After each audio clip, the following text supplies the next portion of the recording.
Hello and welcome to The Raven's Favour, a brand new chapter in The Rising Dawn. I'm R, your DM for this evening. Are you ready to go? Yes, please! Let the adventure begin!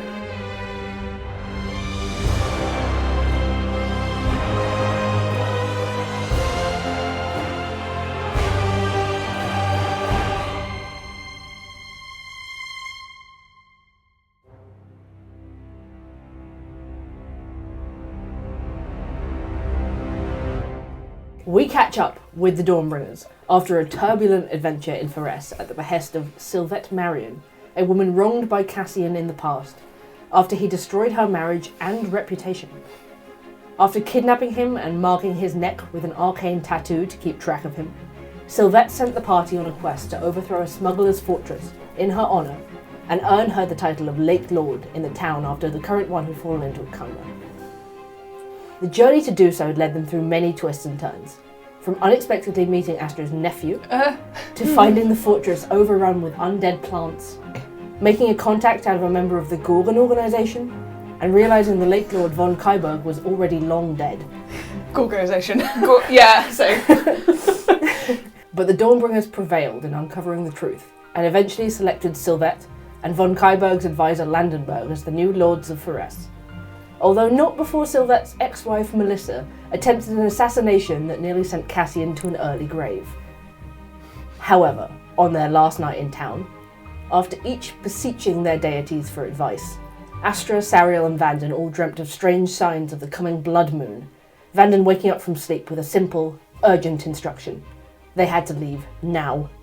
The party packed up before the sun rose and began trekking west following Vanden's seemingly random heading into the wild, until a strange shimmer began to spread before their eyes, a portal of shadows opening before them, and a figure emerging from within. All at once, the figure burst through the fractured light, shadowy features becoming immediately tangible, a long leather coat covering wrought armour and burnished steel, and heavy gauntlets on both hands. A helm covers his face, reminiscent of a bird's skull, with an explosion of feathers behind it. This figure stands nearly a head taller than all of you. One fist is clenched around a mighty greatsword. The other clutches a small child to his chest. Her face is buried against his armour, a nest of wavy auburn hair hiding her features, and her small hands clutch at the lapels of his coat, as if she's afraid she'll disappear. As the light hits her in the early morning, she does. Oh. The tiny figure fades like an illusion, vanishing in the first rays of morning sun peeking over the horizon behind you.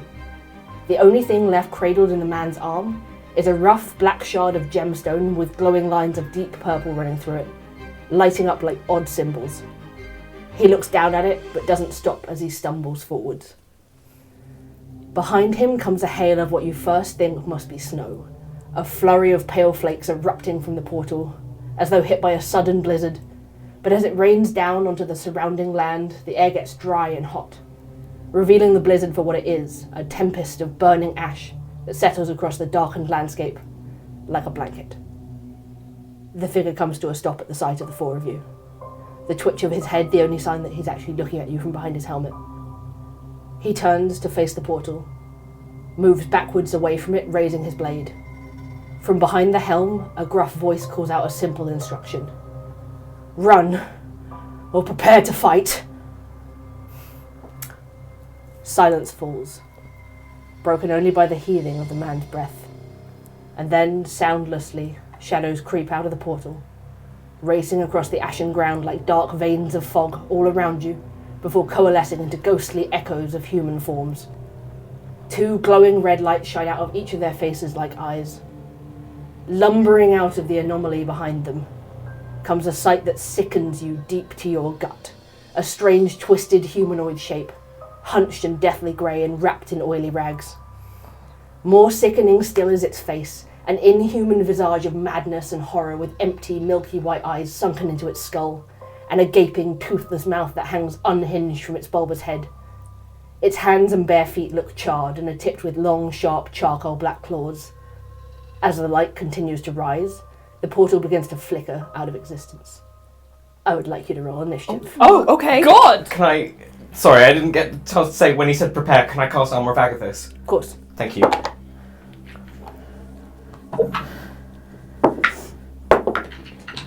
Always. Okay, Astra. 17. Cassian. 7. Oh. Always under 10. Sariel. 18. Okay. I almost overtook Sariel. Was she not so alert? Oh boy. Oh boy. Oh no. Unfortunate. Some Oh, very very high unfortunate. initiatives here. Oh, Bo. So, what are we looking at? Like, who is what? Okay, so you can see the figure directly in front of the man, like the sort of This ghoulish guy? figure. Yeah. Is the sort of creepy, inhumane-looking creature with a broken jaw. Okay. You can see the two ghostly ones. They have the glowing red eyes, and the other 4 sort of look like twisting shadows of ghosts. Okay. Okay. The 2 with the bright red eyes spring up behind him, raising out of the ground. You see that they seem to be fixated on him.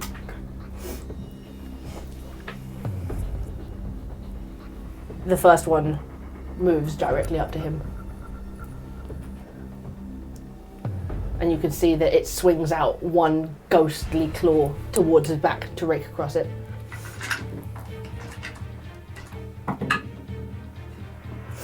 He expertly turns and dodges away from it. And he's turned his body now. He's sort of not sure where to look. Slides this stone shard into his pocket and puts both hands on his sword.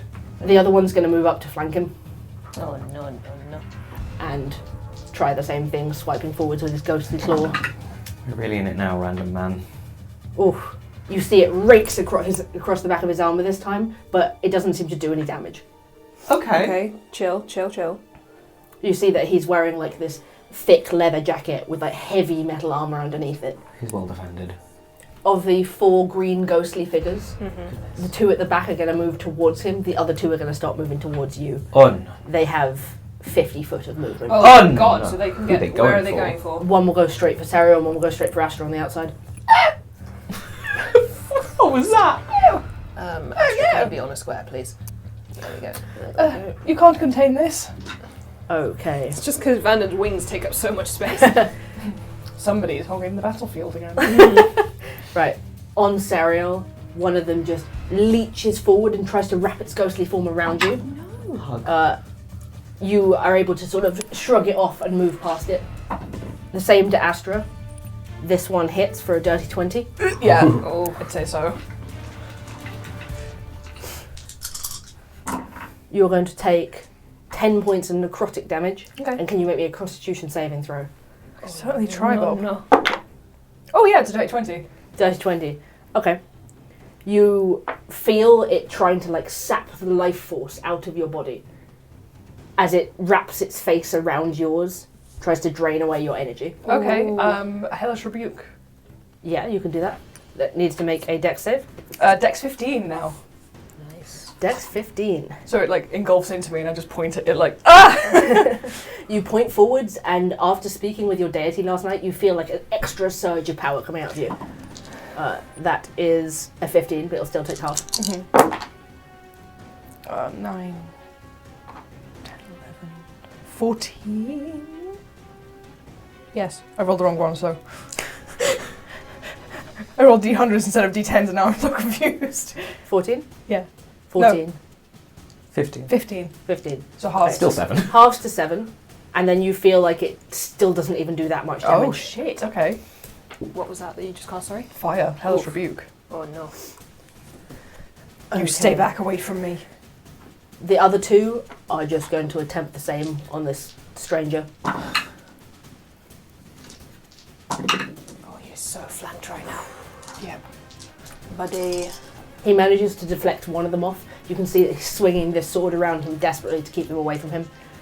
I can help. Okay. You see that for a moment, his whole form seems to shimmer as it engulfs him, and you can hear him letting out sort of a pained groan as it sort of saps some of the life out of him. Oof.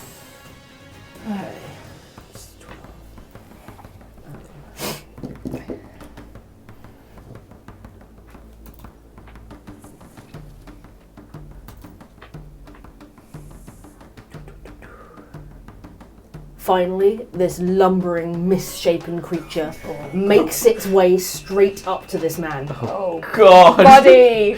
Oh no! I can get him out of there, don't worry. Just don't die, buddy. Mr. Bowler. It's going to simply stand close to him, Oh, no. That's very uncomfortable. and you see him like shrivel in on himself slightly in pain, Ew! and then it's going to look past him to the group. Hello? 1, 2, 3, 4. Cassian, Hello. can you make me a Constitution saving throw? Oh, no. Someone just stands close and you wither inside. London Underground vibes. Yeah. 10. 10. Okay.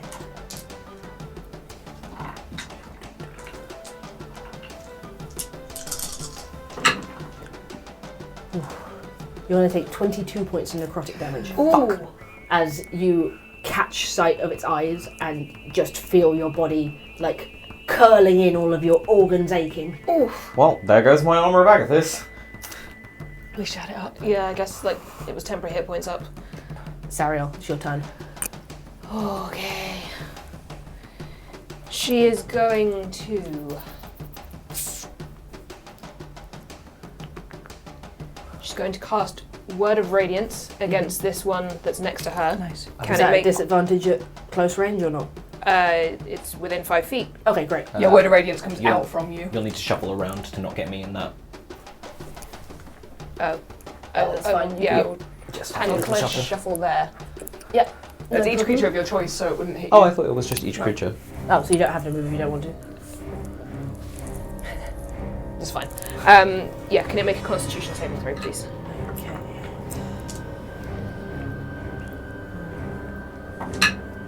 That is a 15. That makes it, but it will take... No, it won't take anything. Damn it. No, because it's Because it's a cantrip.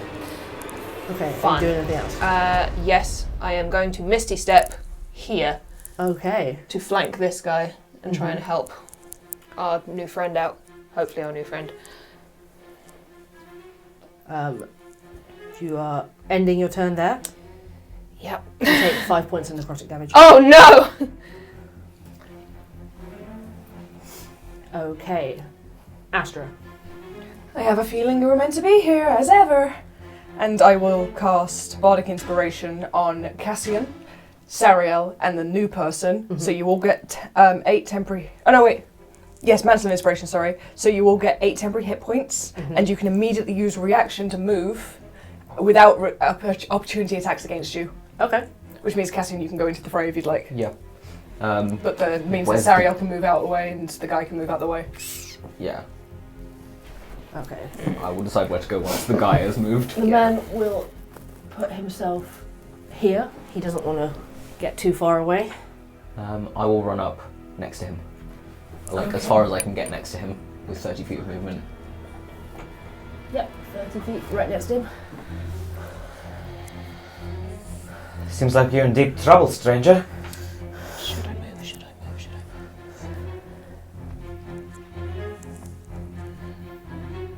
I don't know what the range is on that. Like, that guy's proximity necrotic.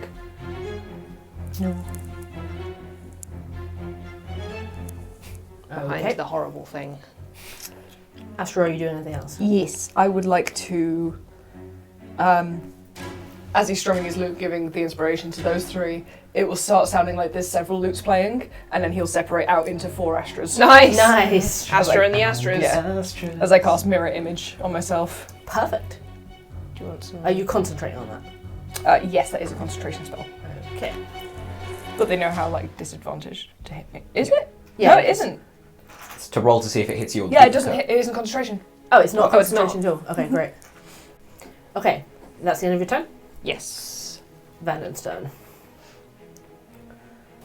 He is going to move around, seeing as he's got the space right now to flank this ghostly creature with Astra. And he is going to...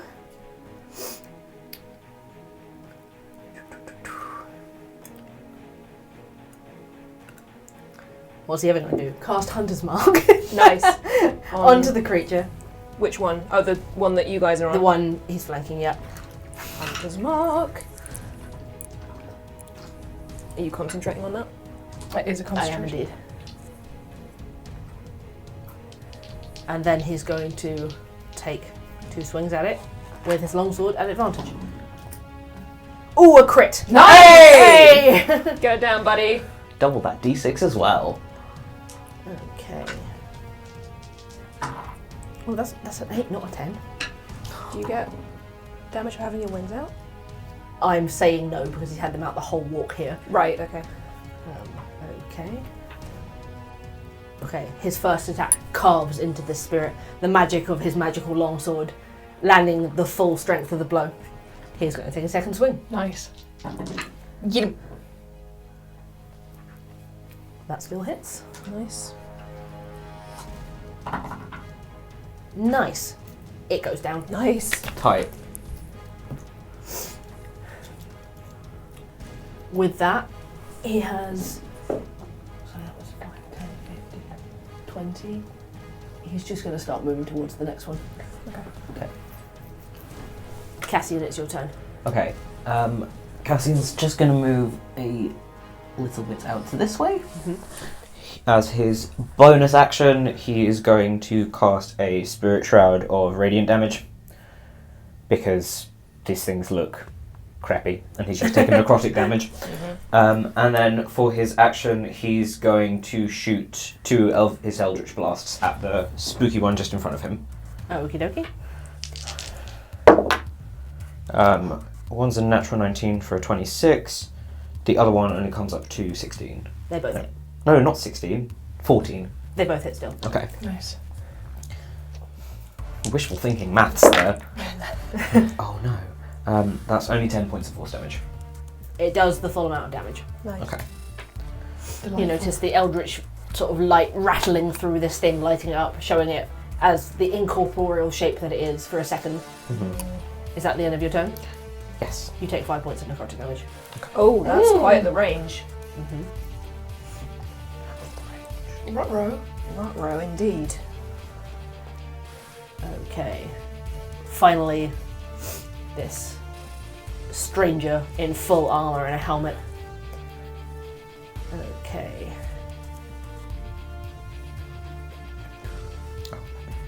Okay, Spirit Shroud did not go away. Yeah, I'm concentrating. Thinking very hard about radiant damage. He is going to mutter something under his breath that you can't quite hear. Everyone within 30 feet of him is under the effects of Bless. Oh, hell yeah. And he's going to take 1 great sword attack, so he's going to move in to the creature to flank with Sariel. Move straight back in. Add a 2-4. Nani? Okay. This is such a cluster right here. Unfortunate spot to be in. He just swings this great sword blade and carves into this thing. You see, like, it leaves a massive gash down this creature. It bleeds black. Yeesh. Rotten. Not a normal colour.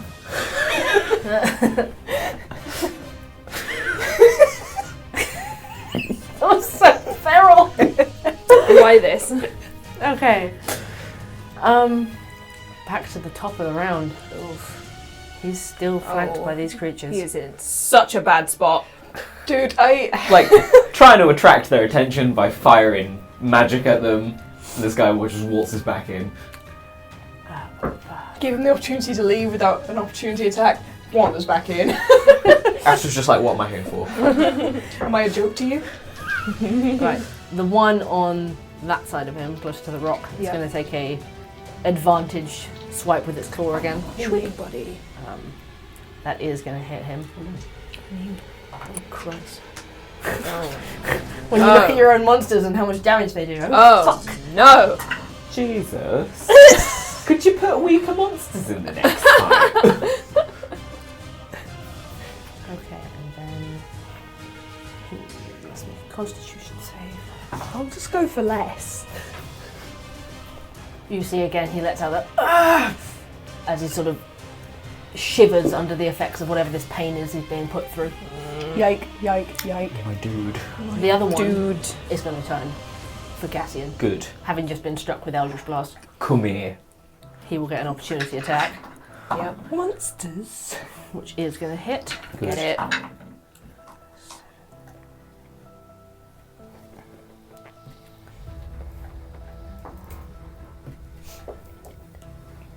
However, this thing is going to lunge for you with the same claw attack. That's a 15. Misses. Misses, okay. Nice. The ghosties. The one that had previously attacked Sariel will simply... Ooh, Come here. yeah. Will simply move in for Cassian to... It can flank. These things are intelligent. Move in for Cassian to flank and try to shroud you with its necrotic energy. That is a 6. Oh no, this one's a 14. Miss. Great, misses. Nice. The other two, one is going to attack the guy, the other is going to attack Sariel.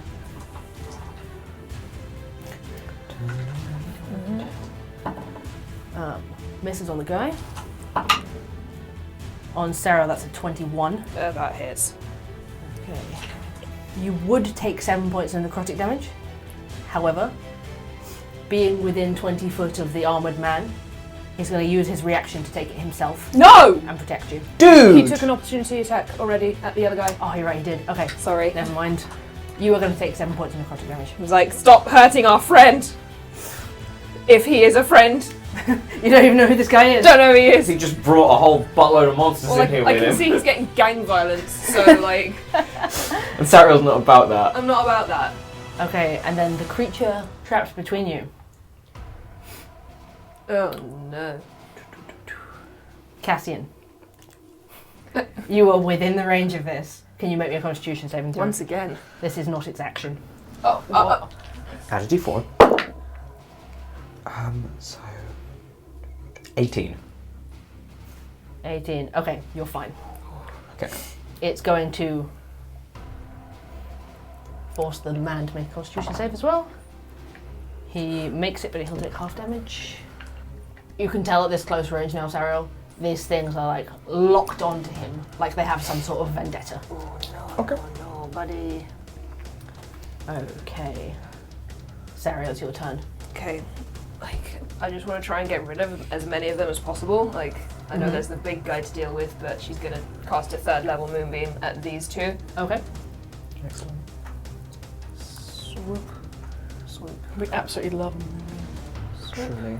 Can they make constitution saving throws, please? Okay, the first one, that's a 10. Fail. Second one is a 17. Okay, so 1 failure, 1 success. 3 d10s of radiant damage.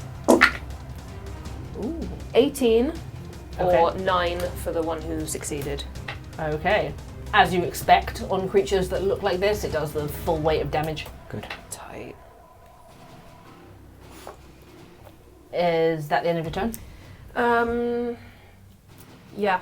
You take 5 points of necrotic damage. Astra. Hello. I'm going to run forward onto that rock.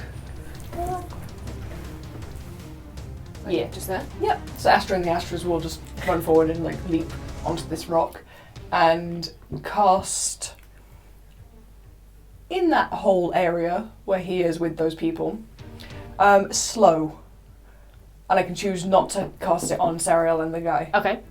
So can they make a Wisdom 15 save as Astra and the Astra starts to like play Does that this? get all 4 of them or more than that? It's a 40-foot cube. Oh yeah. Oh yeah, so you can get all of them. Yeah. Okay. Apart from my allies. Apart from your allies. So yeah, just starts playing this slowed down, like discordant melody. Okay, so the first two, the spectral guys with the red eyes. What save is it? Wiz 15. Spectral Guys. The Oh. red eyes. One makes it, one fails. Okay. We might need slow rings for this to be aware. Don't have slow rings. We could do stunned. Yeah, Yeah. I'll do. So hang on, which one? The one in the moonbeam. The Spectral one. Okay, and then the 3 little green guys.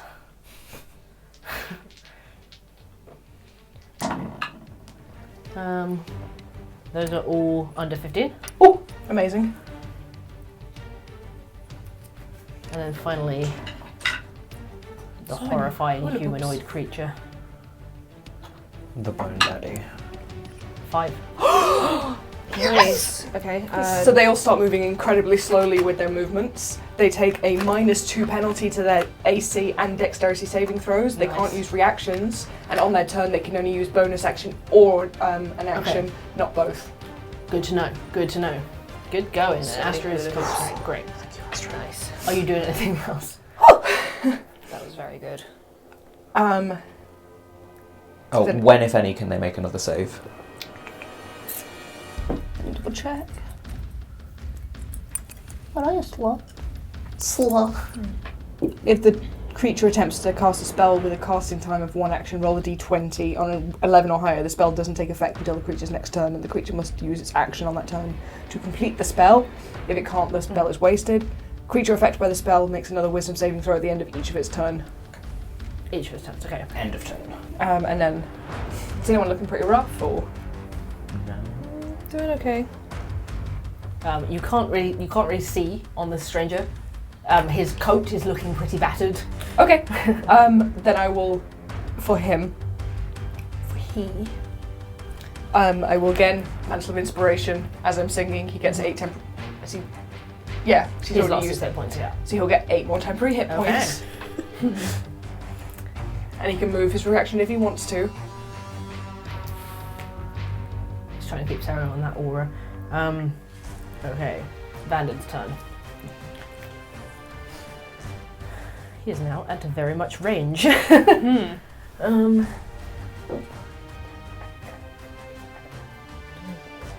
30. He's not quite flanking, but might as well move in. Yeah. Come We join the can fray. still hit him, just not at advantage. Yeah, exactly. Ain't nothing wrong with that. Bonus action, he'll move his hunter's mark. Yeah. There's a ring on it. Yeah. Don't worry, he might not be up by the end of the turn. So We can hope. So it takes a -2 to its AC. okay.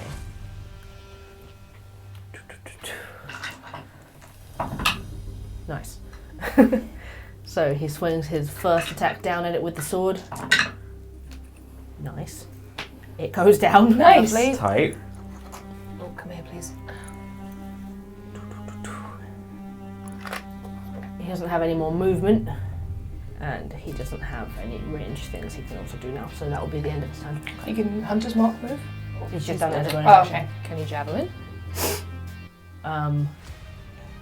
Considering he's using the longsword with 2 hands and Yeah. he's just cast a Yeah, spell, I would okay. say he can't.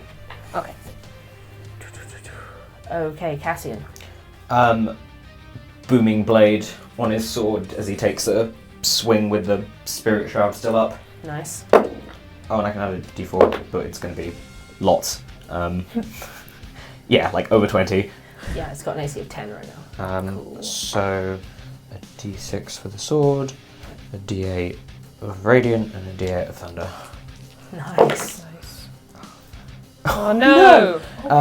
So 4 slashing damage, 1 thunder damage, 3 radiant damage, and it is engulfed in thunderous energy. If Yes. it moves, it will take more damage. Okay. And So the thunder damage halves. How much was it?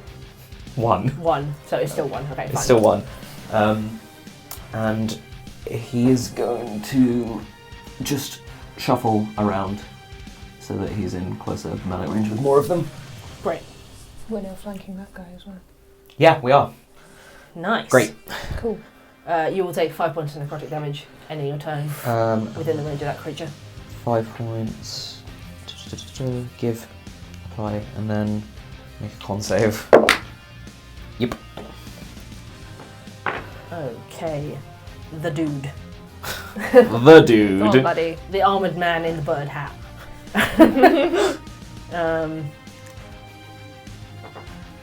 Okay.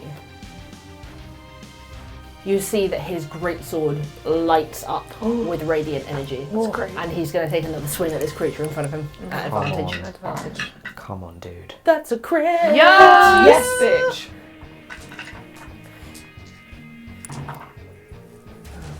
Plus, how much is the smite? Whoa, significant. Good. Paladin boy. Get smoke. No, that should be 8. That Whoa. should be 8. Okay.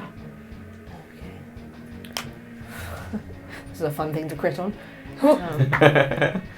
There's an explosion of radiant energy out of his greatsword as he brings it down across this thing.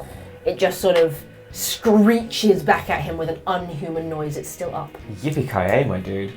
Indeed. Okay.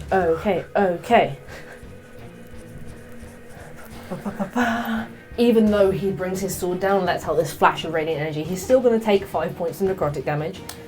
And you see, Sariel, from where you are up close with him, he's definitely starting to sway. He's struggling in a way that isn't necessarily connected with his injuries. Okay. Okay. Concerning if true.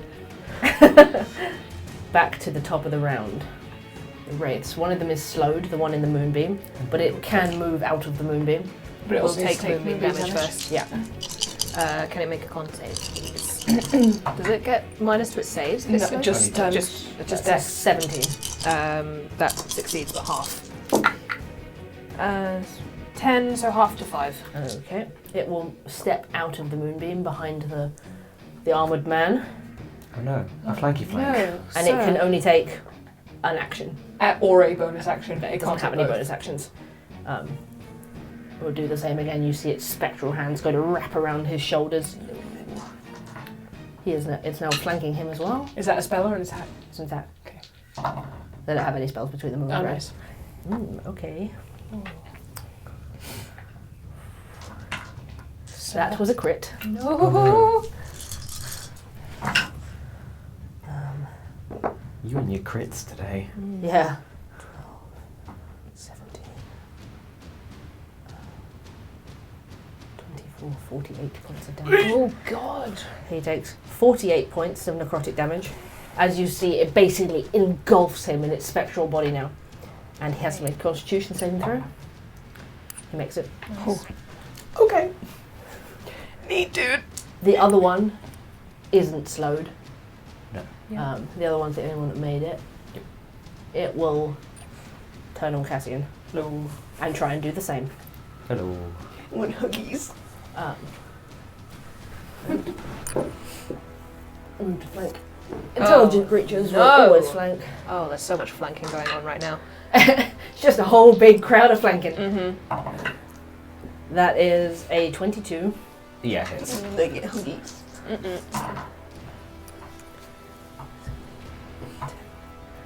13 points of necrotic damage, and can you make me a con save?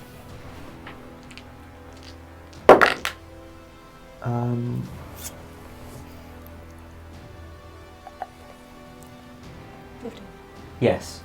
15? Okay, you make it. And then Spirit Shroud is still up. Was that the one that was engulfed in the booming blade? Yes. Yes, it was. Okay. It takes 11 points of thunder damage. Half to 5. Great. Okay. The thunder energy, rattles over it, but you see it just sort of makes the spectral figure, shudder slightly. Damage is damage. Damage is damage. Yep. The other ones, the green ones. One of them is in a moonbeam. It is indeed. It will roll a con Constitution save. save, That's a please. 20. Ooh! 12, 22, half to 11. 11. Okay, it's still up just. Buddy. Not today, bestie. Can't do it today, bestie. It is going to shuffle out the moonbeam to try and Where's it going? consume Sariel. No. Oh, there's so much going on. That's an 18 to hit. Shield. Okay. So my AC is now 20. Nice. Okay. The shield comes up and shrouds you.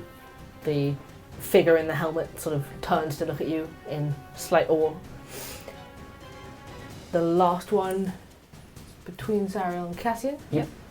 It will... Odd even. Turn to Cassian. Hi, babes. Hi! That is not going to hit, it's only 13. Excellent. And finally, the nasty, nasty creature. Everyone is flanked right now.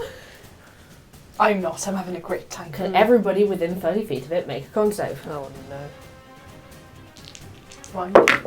I think you might just be 5, 10, 15, 20. Yeah, just Vanden's out. Oh, 16. 12. Oh, do we get the Less. Yeah. 21. 14. Okay. You all make it. However, that was just a special. That happens every turn.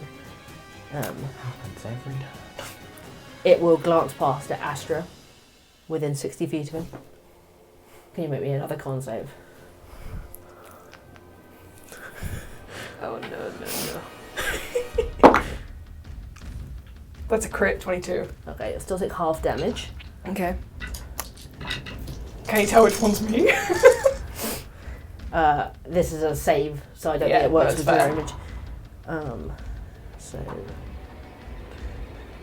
16, so 8 points of necrotic damage. I don't need to roll a d20 for my For slow.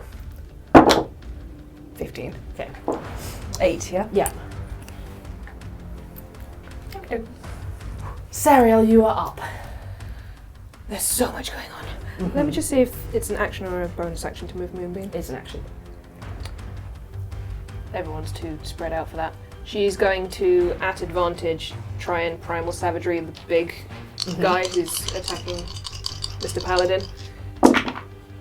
I get a d4 with that. 20, like way over 20. Yeah, that'll definitely hit. Super duper over 20. Super over 20. 19 points of acid damage. Fuck yeah. Oh, that is not on its list of resistances. Yes! Okay, it's looking significantly more rough, and you see now, as the rounds tick past, the sun is coming up a little higher, and these creatures sort of disperse slightly in the light, the incorporeal ones. Are you doing anything else? No. Astra. I'm going to use my movement to get to, like, the Oh, you will take 5 points of necrotic damage. crowhead man. Yep, So I guess I'll be like next to the moonbeam and the wraith. Like here? in that Yeah. in that square. And I'm just going to reach out and grab his shoulder and cast a 3rd level healing cure wounds. It fails, I'm afraid. Okay. Oh no. I reach out and start healing him and it's like, oh no. The spell slot gets expended, but he cannot regain hit points. Oh no. Well, Something else happened to him. that's not fun, is it? And this wraith that is next to me now. Oh no. Nope. Astra pulls out his new dagger and is like, and misses. Okay. You will take 5 points of necrotic damage for being within this aura. What's going on with you? Oi, oi. Okay. You hear back from him, it's these creatures. We'll get rid of them, don't worry. Okay, Vanden's turn. Where are you going, buddy? I might as well He can get advantage now. fly up behind this one because our little ally is looking particularly rough. And Yeah. Vanden looks pretty shaken at this whole scene. Okay, he is going to take his bonus action, move his hunter's mark, onto the what he's got a ring already, don't worry. And take his first swipe at advantage. Oh! That's... I was just going to hit with the sword. Thank God for the +1 longsword. And it does have a -2 to its AC right now. It does. And take his second swipe at advantage as well. Yep. A natural 20. Nice! This is your 4th crit. I know! You're the devil. 23 points. It's starting to look pretty rough. Nice. Cassian. He's going to stay where he is, Yep. but sort of like reach his arm around and shoot both his eldritch blasts at the big guy. Because Big this guy. this aura of necrotic is Not fun. it's not Not fun. fun. Okay. -2 AC. And add a d4. Yeah. So. Oh. So, one would be... One is a 17, the other one is a 23. They're both here. He takes...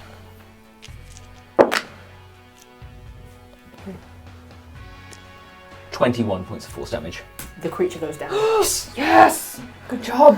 Drops down to the floor and almost immediately just starts to disappear. Oh, good job. As the light creeps up a little more, you see that the portal behind you that these creatures came out of, just gone completely. Are you doing anything else? I can't, I'm just going to stay put. Okay. You hear the guy just breathing heavily behind his helmet, just, good job. And he will turn around to attack the one that Vanden's flanking with. Mm-hmm. Get him. Just go down. He's once again cast something over his blade that makes it shimmer with radiant energy. Oh yeah, that's definitely gonna hit. Wow, piss. 2 1s and a 2. I know. 4, 8 points.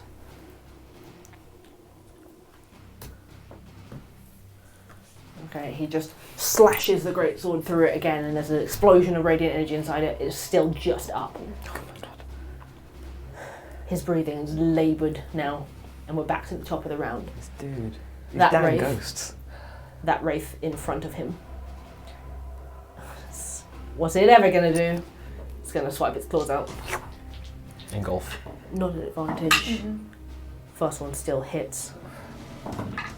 Second one's a natural one. Still 48s. He all but drops down onto one knee, Oh, God. shaking. Oh god. Other one. The other one, still behind Cassian. Hello.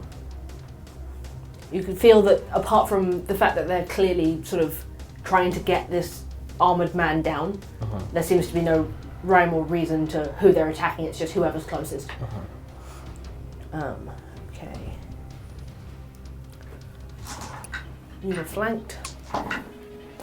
Ooh, that's a dirty 20. Yeah.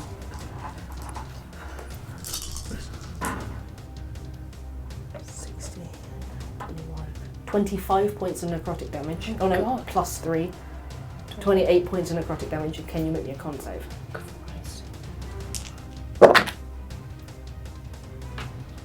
25. On your con save? Yeah. Okay. And for Spirit Shroud. Nope. Spirit Shroud's gone. Okay. Spirit Shroud drops. As you again feel like the life is being drained out of you as its claws swipe through you. The ghost is. The one is going to move away from Cassian to flank Sariel.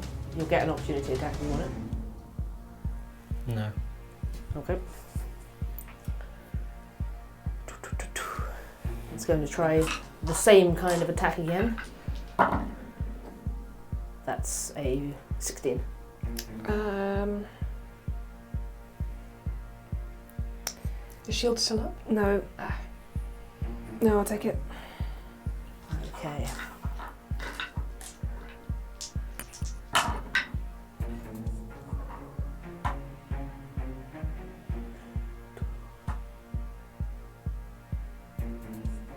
That's 18 points of necrotic damage.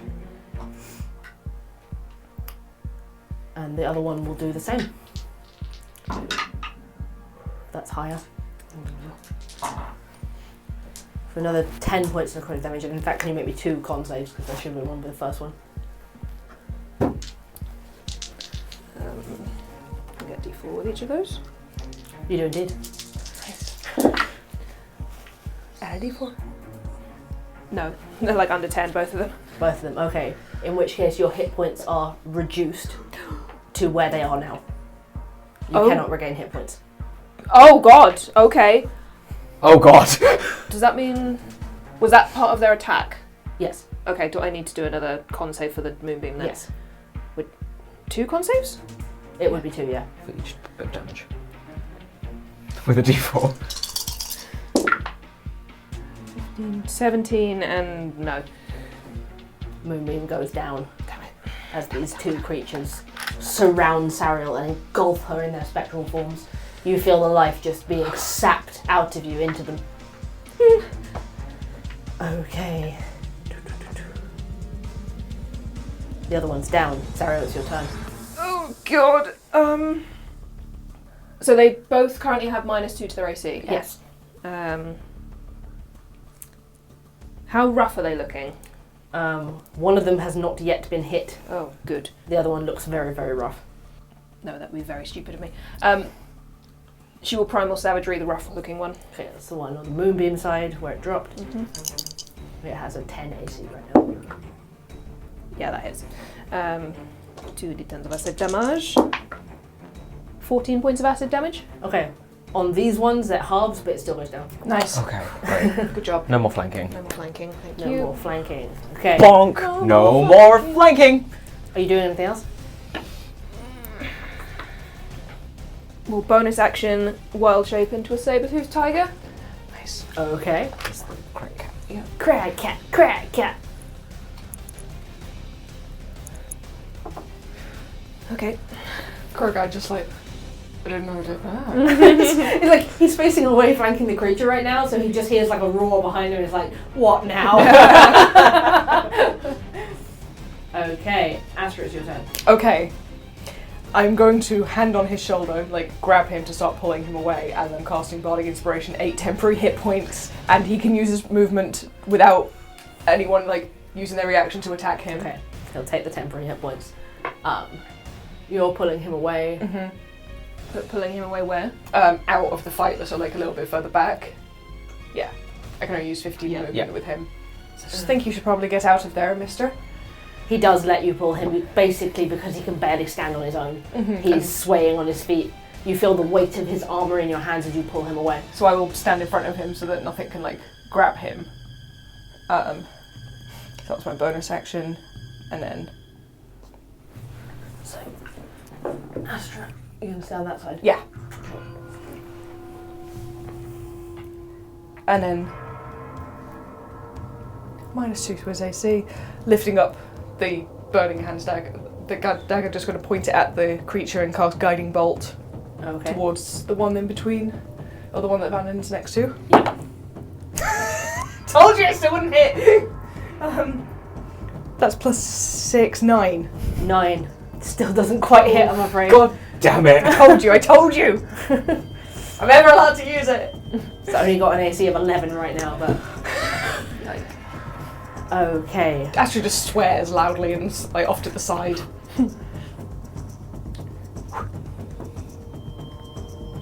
Vanden's turn. He might as well try and take this one down. He is going to swing his bowsword.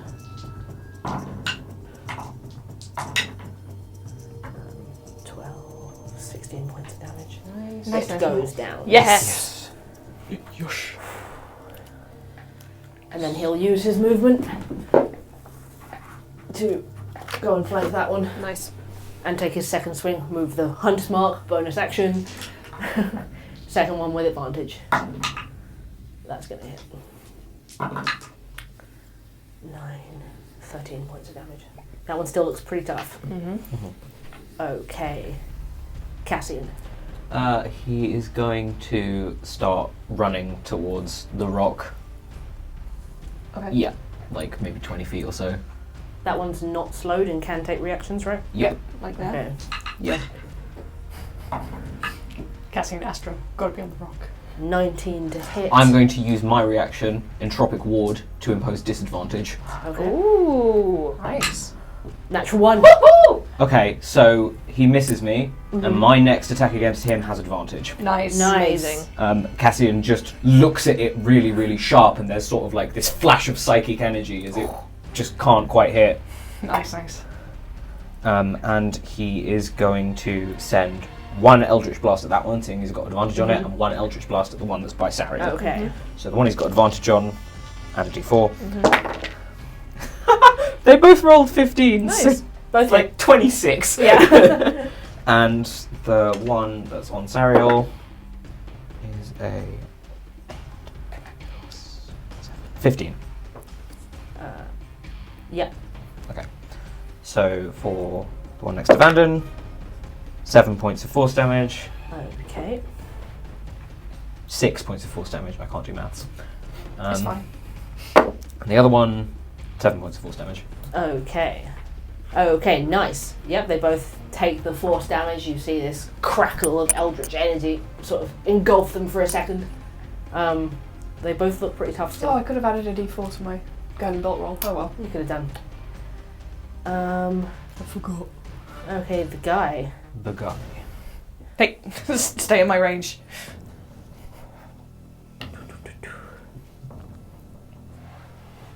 You see he's now going to stow the greatsword, I guess, on his back. And he brings round the crossbow. And he's going to cast one more smite on it. Yes. And shoot at the one in front of the saber-toothed tiger. Feels haunted.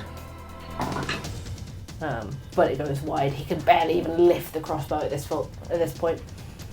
Back to the top of the round. What is left? The one in front of Vanden will try and attack him. That's not going to hit. Excellent. And then the one in front of Sariel is seemingly unfazed by a saber-toothed tiger, considering the nature of it. We'll try and, I guess, hit the saber-toothed tiger for a 12. That hits. Oh. Yeah, You wouldn't punch a tiger. this guy would. It's going to take 16 points of necrotic damage, and can it make a constitution saving throw? Like the tiger stats, I guess. Con. I guess it has the D4 as well. Is it still within 20 feet of him? I think it is. Yeah, it is. That's for Bless that he cast earlier. 22. 22. Yeah, that's fine. Okay, that makes it your turn. Cool. The saber-tooth tiger will lift a giant paw and claw at this thing in front of it. That is plus 6 to hit. Add a d4. 21, 27. Yeah. 6, 11 points of slashing damage. Okay, it's still just up. Oh, Are you doing anything else? I think you can only do one attack. I'll just stay with it then, I guess. Okay, Astra. Again, gonna attempt this guiding bolt. Go for it, and add a D4 D4 this time. You're within the 20 foot of him. Yes. I swear to Christ, I hate this fucking game. So that's 14. That hits. Oh my Yeah. god. I don't know which one you were pointing at, but it hits both, so. It hits the one that's in front of Vanden. Okay. So Spooky. So that was a level 3 because it's right out of second level spell slots. Guiding bolts, that's 66. Alright. All of them. Hell yeah. Come. Oh, nice. 12, 13, 23 radiant damage. It goes down. Nice! When guiding bolt work, guiding bolt is just chef kiss. Yeah. Okay, you doing anything else? Just staying next to this guy, protectively, like standing over him, like, no. Hey. We just need to stay back here, we've got this. I can see that. Vanden will fly in to flank the last thing. Come on, man. Move his hunter's mark. And at advantage with the saber-tooth tiger flanking, I guess. Of course. That's a crit. Nice! 5 of them. Unreasonable! What? Okay. Yeah, that's gonna kill it. DM, Mum said it's my turn to crit. That's 34 Oh damage. my god! Right. Goodbye! 34 damage. It had 4 hit points. Overkill. Extreme kill. Overkill. He just swings the longsword through it and it just disappears into a cloud of mist Oh boy. as the light of the sun creeps up completely and eliminates all the rest of the shadows in the area. This man, his chest heaving, is going to fall down onto his knees. He just reaches up with shaking hands and pulls off his helmet, gasping for breath.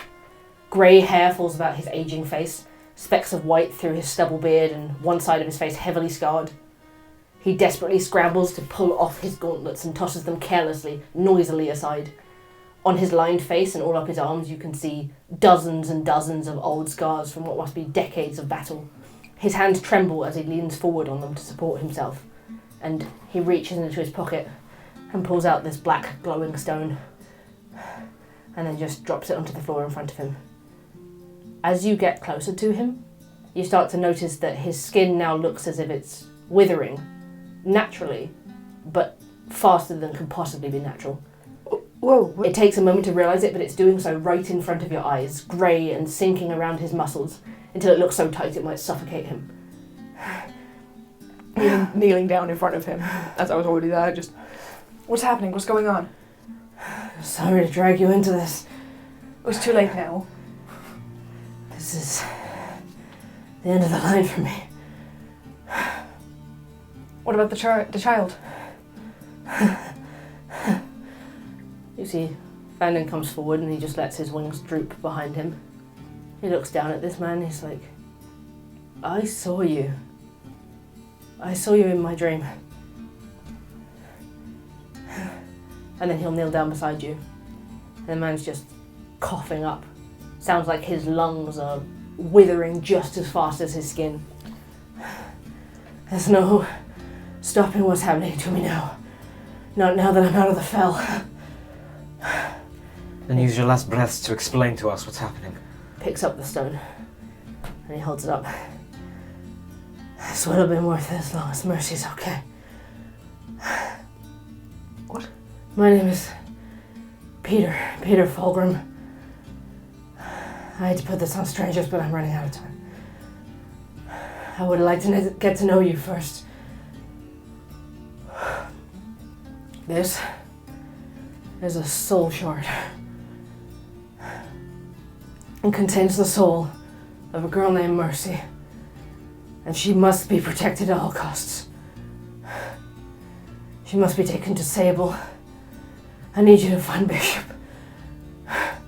Take the shard from him. He sags even more. I can promise you we'll do whatever we can. Good. He looks up and he looks over all of you. There's a faint smile on his aging face. It looks like he almost recognises the group of you. He reaches up to the lapel of his coat and pulls off a pin. You can see it's a black bird with its wings raised in the air, and he holds it out towards Vanden. The shake in his hands grows, and you see his skin sinking against the bone, hair thinning and wrinkles forming even up his arms, leaving him gaunt and weak, like a body aged far beyond its natural years. He looks directly at Vanden when he speaks. My fair lady told me to look for you. I'm sorry to ask this of you and your friends. Vanden's like, it's okay. I don't know what's going on, but I know we're meant to be here. And the guy crumples down even more. Who told you? Listen, before I go, the Blood Night is nigh. This cannot fail. Go to Sable, swear to me that you'll do this. Fine. We swear. Find Bishop. He takes a final laboured breath, and he stills where he's slumped nearly against Vanden, his chest no longer heaving. The trembling in his body halts at last as his weak limbs become completely limp. Vanden reaches out, shaking, and the body just slumps. He just allows it to lay on its side on the ground and just stares down in shock.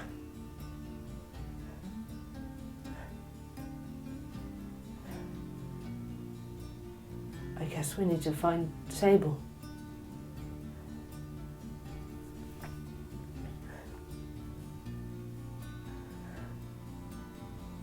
We should do something with his body. We'll bury him. Sure. Is everybody okay?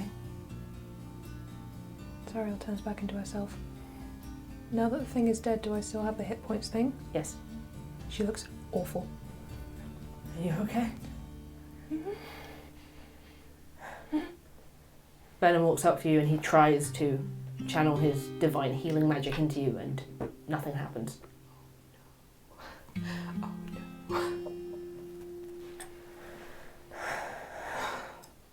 Okay. Astra's gonna pocket the shard for a moment and then just start digging a hole nearby. I saw that this is the figure that I saw in the first dream I told you about after the carnival. I was expecting something else, an amulet, I guess. But A child. maybe it's on him. We can have a look. You can pat him down. Yeah, inspect. You don't find anything matching the description of the amulet that Vanden seems to be looking for. You find his great sword now lying on the ground. It has an arcane aura. You find a golden locket on him with a picture of a young brunette woman in it that looks very, very old. Like decades old. There's a healer's kit. It looks partially used, maybe 5 uses left. A couple of torches and a strange wooden horn that also has an arcane aura. Take the horn. There's also a small money pouch with 43 gold in it. There's nothing else on his person. Take the healer's kit. If it's got 5 uses. Okay. Horn. Then it's going to pick up the sword and just ask to stow it in the bag. Yes, we can do that. The bag's off to the side as Astra's digging. And then he'll come and just start digging with you. Cassian's going to sit, because if this ends up taking a long time, he is going to take a short rest. I'd say you can, because to dig a hole to put the body in is going to take quite a long time. Yeah. Excellent. We ain't doing no shallow grave.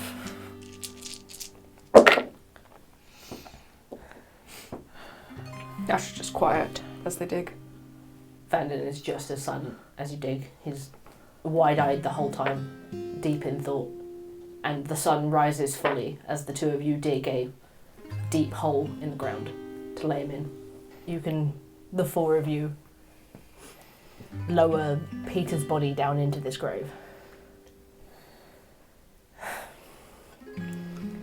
I feel like we should say something like that, but I don't know what. Astra's got to pull his lute round and start singing a song. Just about returning back to the earth where you came from. Now it's a natural cycle.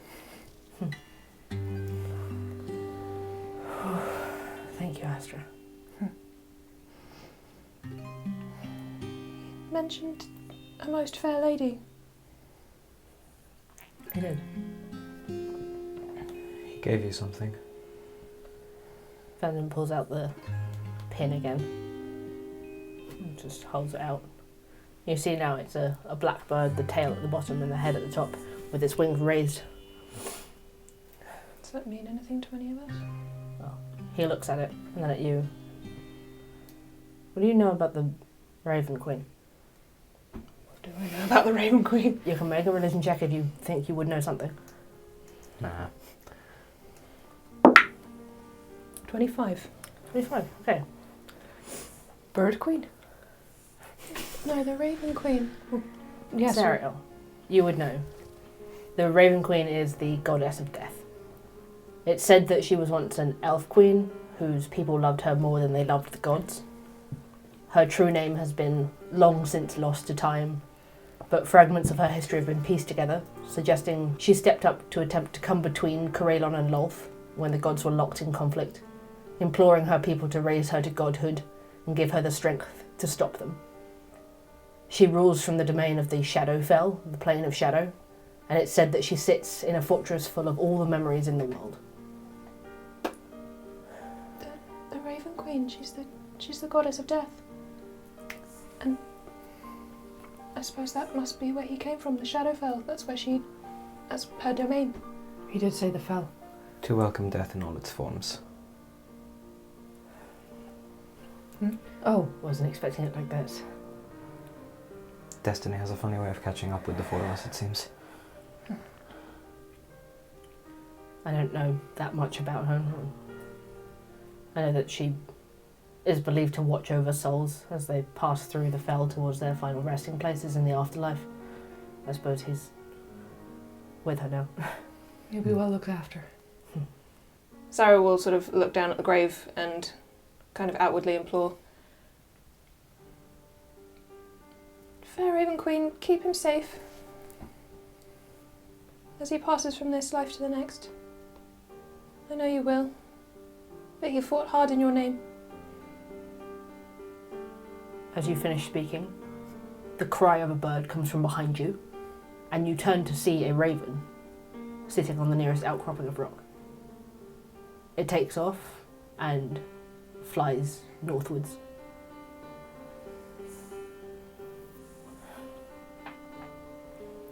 Anyone think that's to be our guide?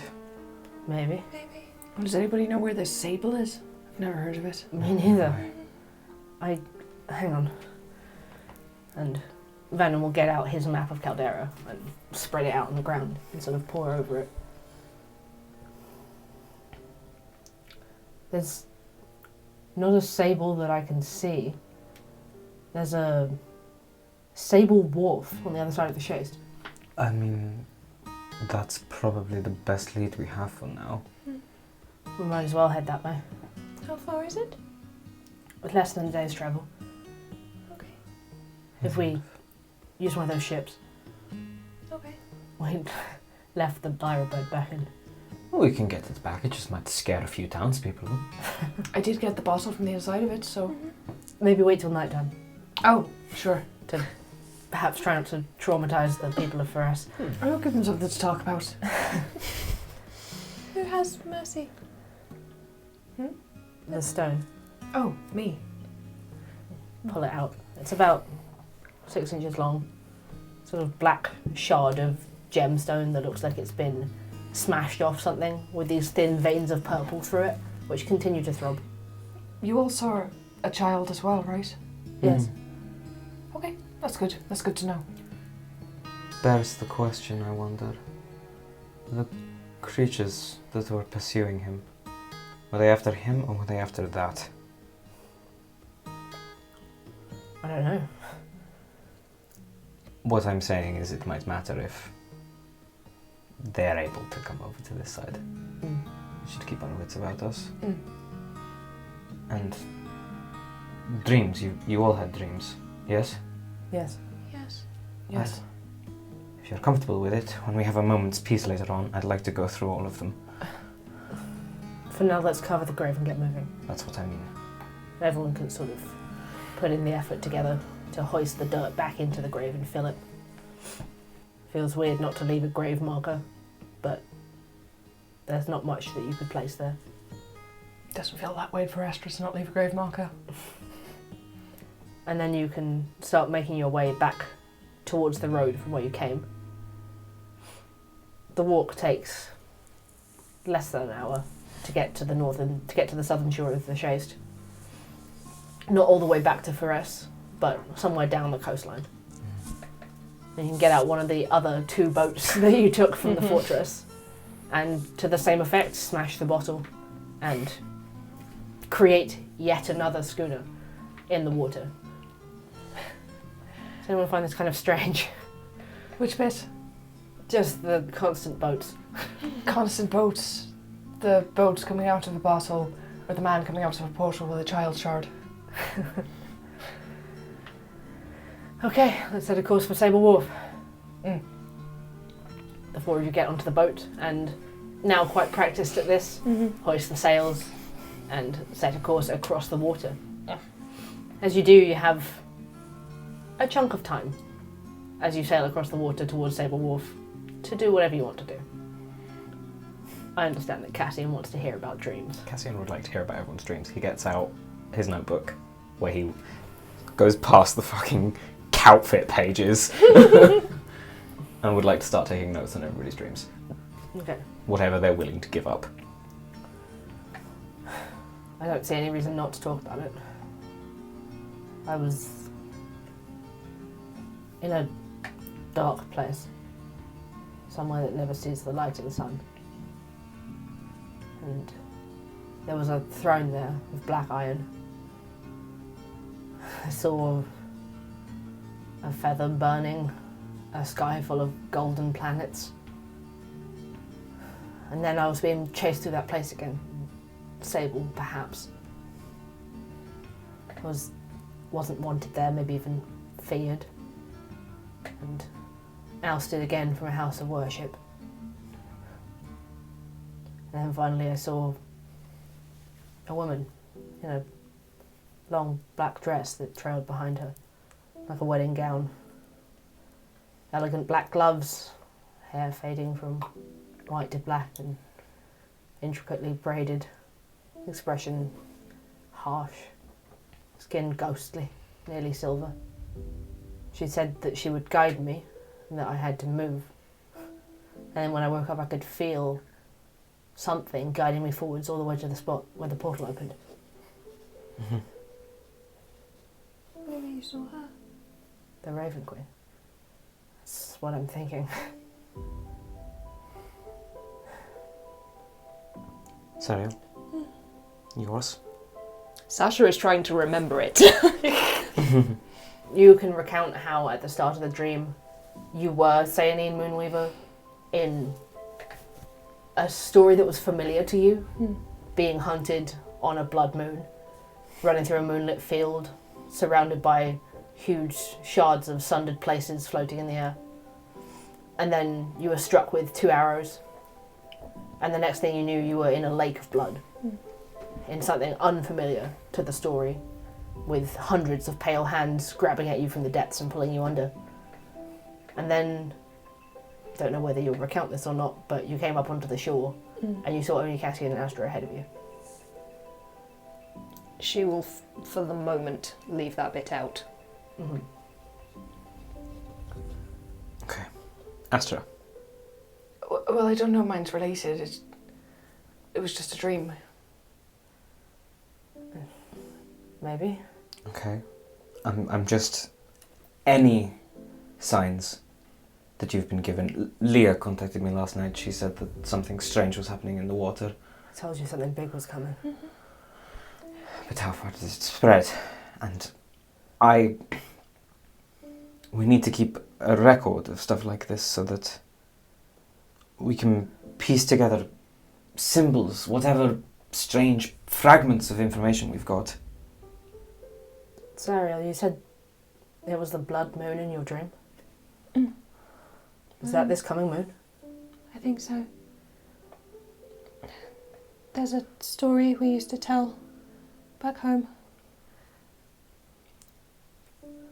Long ago, Sayanine was hunted, chased down, and shot with arrows. A goddess? Why would anyone hunt a goddess? Perhaps other gods or titans. So, during a blood moon, we put ourselves in danger to protect her. A tradition of ours. How long is it until the full moon? I believe it's 3 days. Okay. And how often does a blood moon happen in Caldera? In Caldera, maybe every 50 years. Seeing as there's a strange cycle of the moon around a different part of the planet. It doesn't happen very often. Was there a blood moon in my dream, or was it? I don't think there was There was indeed. There was? Yeah. As you were moving through the forest, you could look up and see the moon burning red as you were hit with a splash of gold-like blood across your chest. Alright, fine, maybe my dream wasn't just a dream then. I had a blood moon in my dream too. I assume it's when the moon's really big and red. Anything else that seemed strange or... Well, I'm new to this whole thing. You know, I'm new to all this. I know. Okay. But I guess I saw Riven, the Ravenni specifically, and then everything started dying and rotting and collapsing Rotting. and closing in on a badger, which I chased after, and it let me hold it, and we were in this small speck that wasn't destroyed as everything else around me just collapsed into this blood moon, and then there was like golden blood that splashed against me until it all started to fade out. But I thought it was because I asked Malora something yesterday.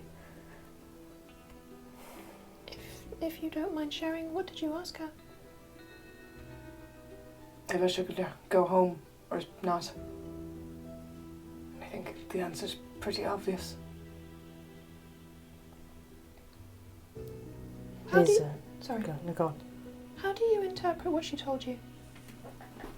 That if I go home, that there would be destruction and something will come hurt her or hurt nature. But if I don't go home, then I can help. I can do what the Green Knight's supposed to do.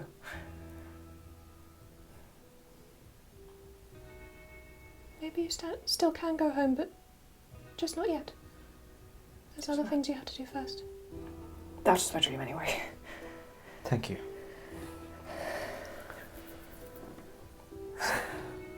So, we have a blood moon and omens of something big coming around that time. Peter said the blood night was nigh and that something could not fail. Oh, she could have given us more instruction. We've got to find this bishop person and this stable place. Maybe we'll learn more. For now, let's just relax and get a rest in while we're travelling.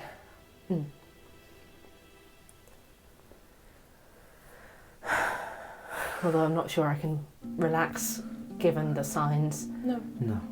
No, but there's nothing much we can do here. In the middle of the ocean. Well, lake. Still another difference. One's just bigger.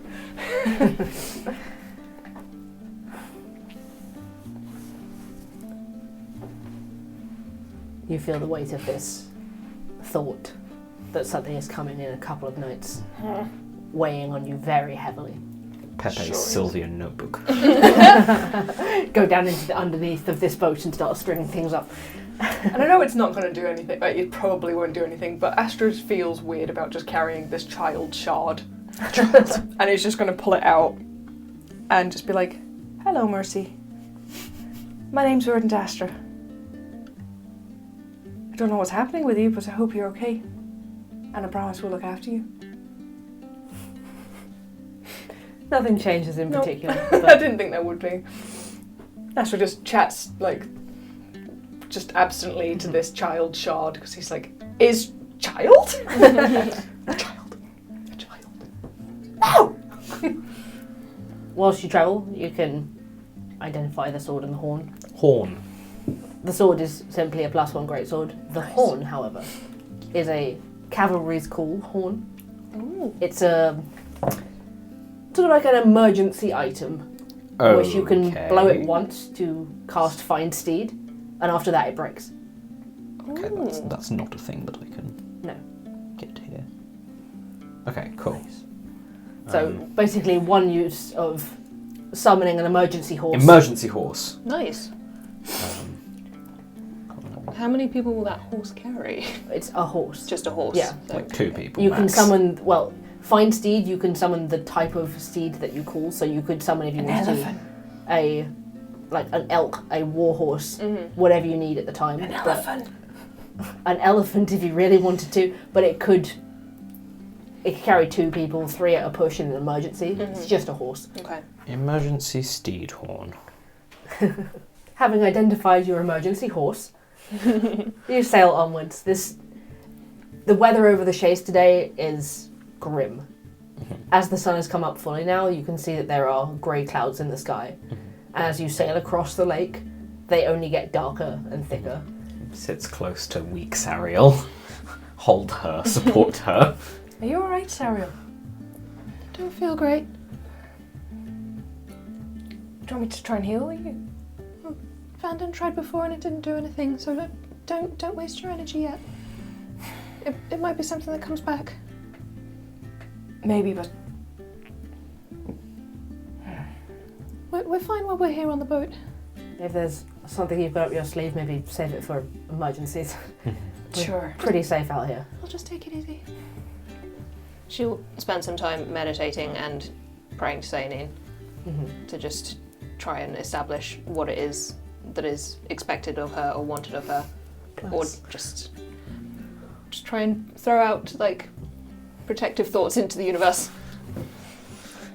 You sail across the water like this for a couple of hours until you start to see something quite odd but beautiful in the waters of the Chaste on the far side. Sticking up out of the water, you see several large pieces of stone forming not a natural circle by the look of it, but quite an ancient looking circle of sort of tall, elongated stones standing in the water. As you get closer, you realise they're far enough apart that you can sail the boat right through them. Ooh. And as you approach even closer, you notice odd symbols carved onto them, not of any kind of language, but symbols of the wind and pictures of ships sailing, pictures of fish. Vanden slows the boat as you approach, and you see at one side there's a smaller, flatter stone that looks kind of like an altar. It's got 3 swelling waves carved onto the side of it, and you can see on top of it there's a few items. Peeky. Trying to take a close look to see what they are. Yeah. And see what's going on over there. Vanden will turn the boat slightly into the wind so that you basically come to a stop, and you can take a closer look. You see this altar with a few silver coins and an ornate bowl, a few candles, a ribbon tied around a wooden stick figure.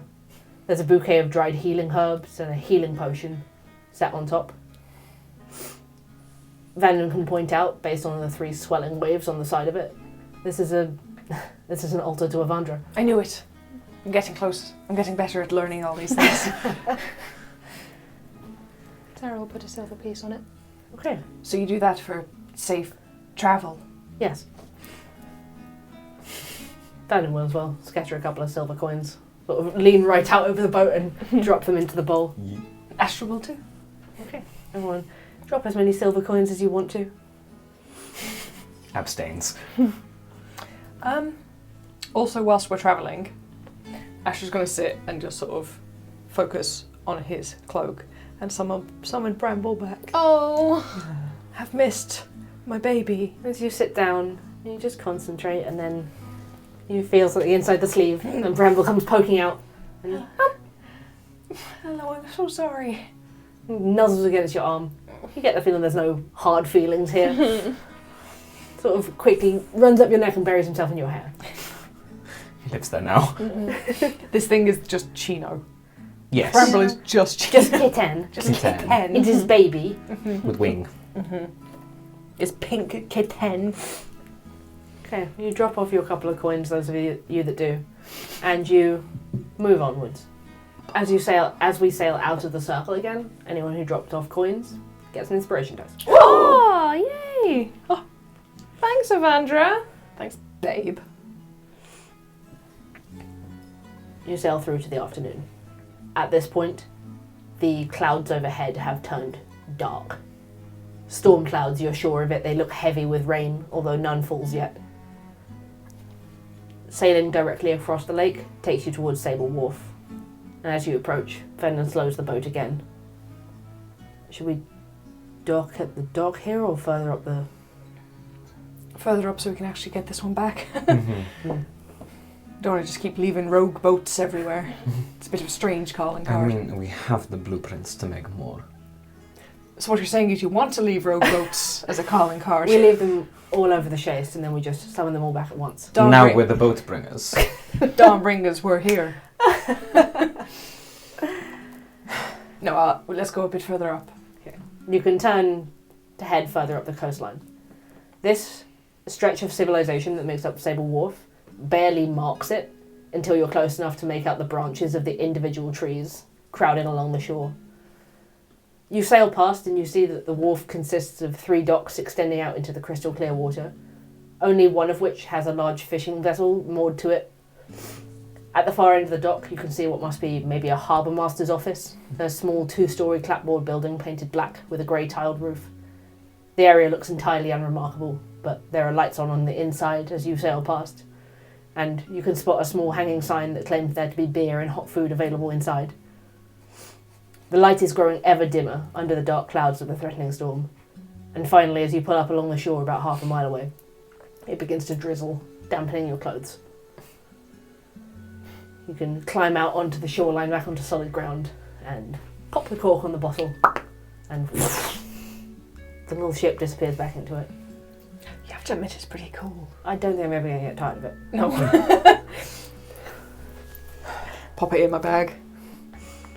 You can make your way, sort of picking along the natural coastline here, back towards the large building you can see that was the Harbour Master's office.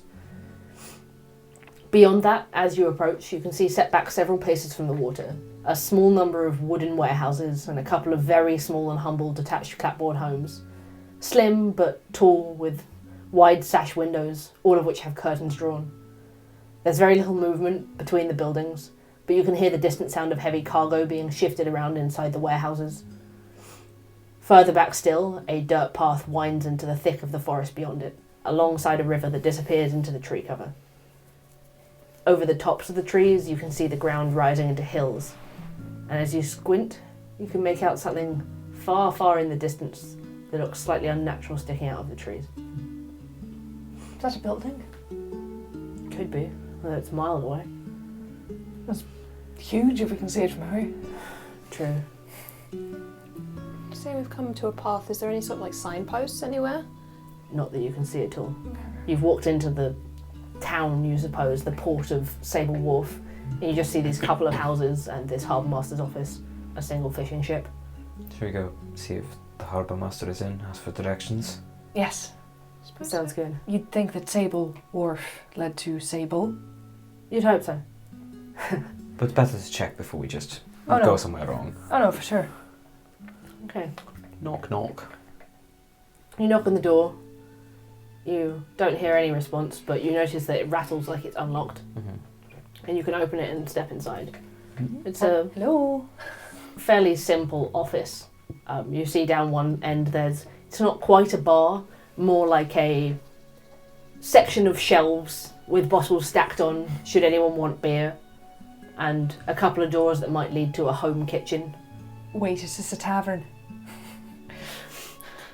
I don't think so. It did say there was beer served there.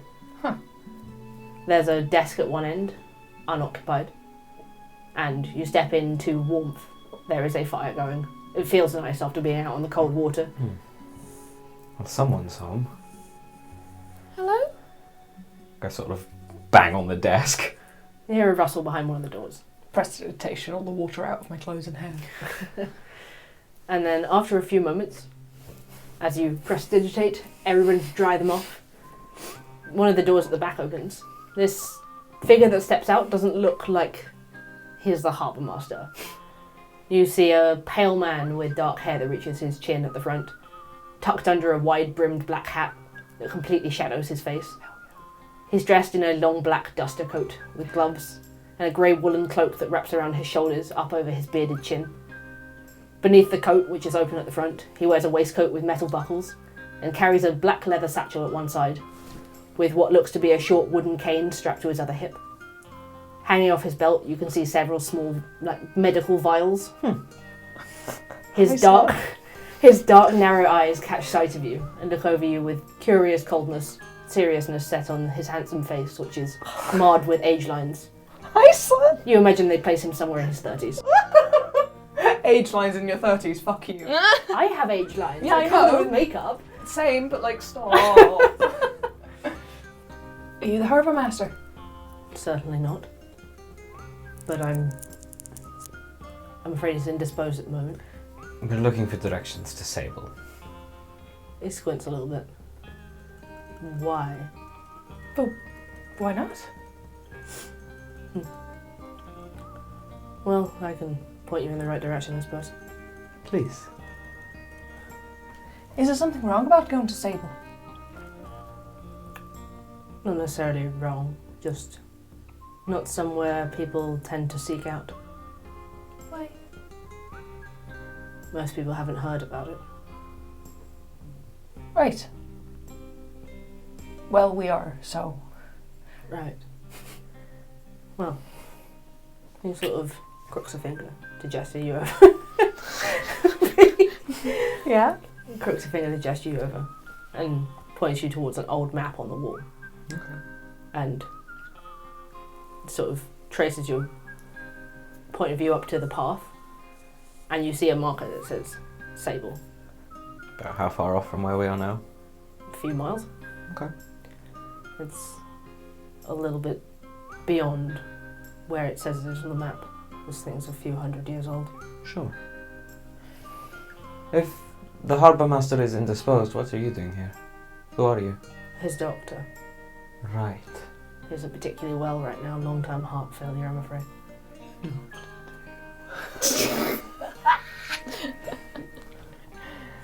I'm simping. It might take most of the daylight to walk there, so if you are planning, I'd suggest going now. That's fine. Is there anywhere we can buy horses here? Probably not within 50 miles. Alright, we can walk. Well, it's been very pleasant, thank you. What was your name, sorry? Dr. John Black. Thank you. I can lead you part way up the path if you want. I'm heading that way anyway. We'd appreciate it, thank you. With that, he doesn't wait and heads towards the door. Off we go. You see he stops at the door and sort of peers outside at the miserable weather, and then pulls it open and carries on out. His hat is an umbrella enough. Yes. Yeah, it does. It does keep the weather off him. Right, well, Vanden sort of comes up to the group before you step outside and is like, that was a little bit strange. But seeing as the nature of being sent to this place was a bit strange, I guess, just be on your guard. I suppose so. No judgment until we get there. Yeah. And Joy, that means the moment we get there, you're going to just cast judgment on everything immediately. It's a spell that I've perfected over the years. Judgment. Sounds about right, actually. You head up the path for a short while after this Dr. Black. He's quiet, as you do, and he leads you up until the path splits, and then gestures up the left side of the path. And what's that way? Not Sable. Clearly. That's why I asked, what? My home, should you need me for anything. Well, you never know when you need a doctor. Looks you over, looks at Sariel, who looks very rough. Be careful. And with that, he'll take the right path. How's he look when he walks away? Enjoyable. Oh! Covered in a coat. Left at the crossroads, the split in the path. You have no choice really but to take the other side.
up at 6 a.m. just to tell me that she doesn't love me anymore. I said, let's go to the gym. I don't understand why you're being so hateful. Fuck Romeo and Juliet. I won't leave those bitches.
Left at the crossroads, the split in the path, you have no choice really but to take the other side.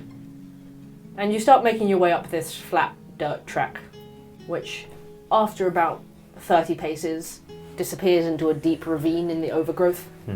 Either side of the road is dirt piled about 6 foot high, and on top of that ferns and tall browning grass, trees. There's more sort of unkempt foliage around knee level, and the area looks devoid of footprints, completely unused. Still, it's beautiful to behold. The trees on both sides of the path lean over it like a tunnel, burning with fiery autumnal colours, as the leaves turn bright red and deep burnished oranges.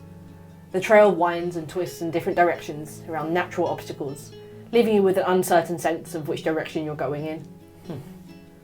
You head on this way, and eventually, Sariel, with your passive, you spot buried in the undergrowth an old wooden sign. It looks extremely tired with age, covered in holes left by woodworm. The faintest echo of old directions visibly stained onto the wood. It reads, Sable, 1 mile.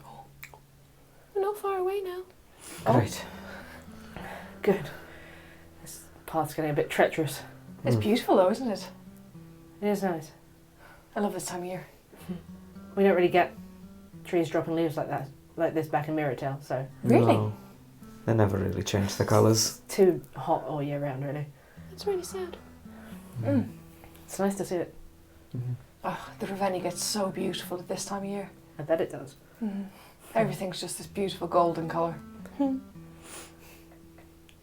Eventually, as you're walking, the ground starts to flatten out, either side of you, and you can now hear the water of the river that was running alongside the path at the beginning.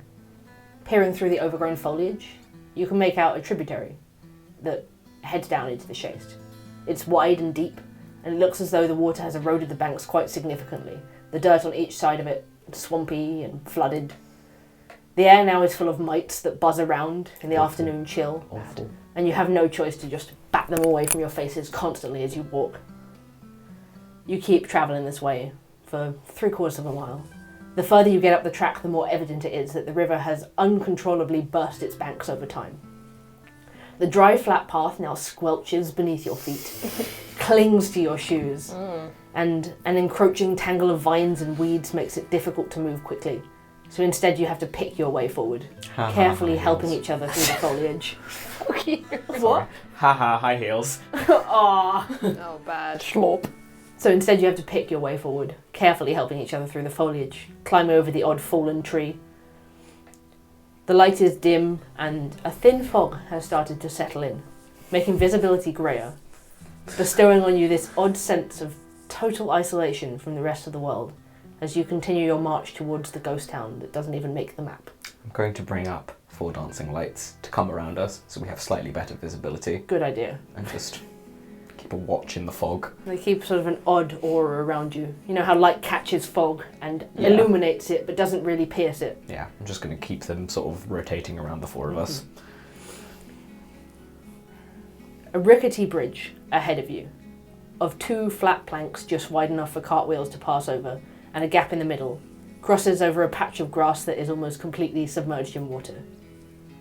Approaching it, there's another small, sort of fallen to the side sign that reads Sable, but it points away from the bridge, into the water.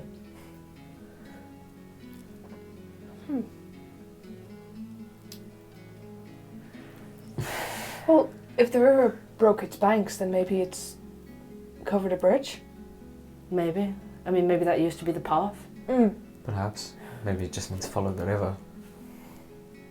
Should we climb into the water, I guess? Can you send Bramble up to get a bird's eye view? Yes, Bramble Sweetheart, will you just go ahead a little bit over the water and see if you can see anything? Make a perception check, Bramble. Go on, buddy. Buddy. Passive perception 13 plus 3. Oh, cocked. That was so mean! That's a 5. A 5. It's wet. Bramble flies up and sort of twists in between the trees, has to use his wings to bat away some midges. And Gets distracted by the midges, like... you see the faintest glimpse through his eyes of some structures ahead. Like, if you wade through the water, some structures of buildings. Oh, I think we were right. Oh no. Through the water? Through the water. Oh. How wide? How wide? Yes. In the water, it's like burst the banks of the river and made like a lake, a swampy lake here. Taking like a long stick from a tree or something. Gonna stick it in the water to see how deep it is. It looks like this point only comes up to like your shins, sort of halfway up your shins. So not one for the boat. No. Maybe too shallow. Well, right. Best foot forward, let's go. It's gonna be like being back in the mangrove swamps. Exactly. Except cold. Be careful where you put your feet. Just in case it gets deeper, Cassian's going to throw up a water breathing. Okay. So just in case anyone goes under the water, you can breathe. You wade in. The water comes halfway up your shins, a chill snaking through your bodies. You can just about, as you move forward, make out what must have been a path in the past, based on the way the trees seem to line a trail even though you can't see the ground. After a couple of minutes of wading, the water deepens to your knees, and then to your waists. Swimming. Basically, I mean, you can still walk along on the bottom and use your arms to kind of propel you somewhat. He would feel more comfortable swimming. I'll walk. Before long, you start to see the same outline of buildings that Bramble reported back. There aren't many of them at all.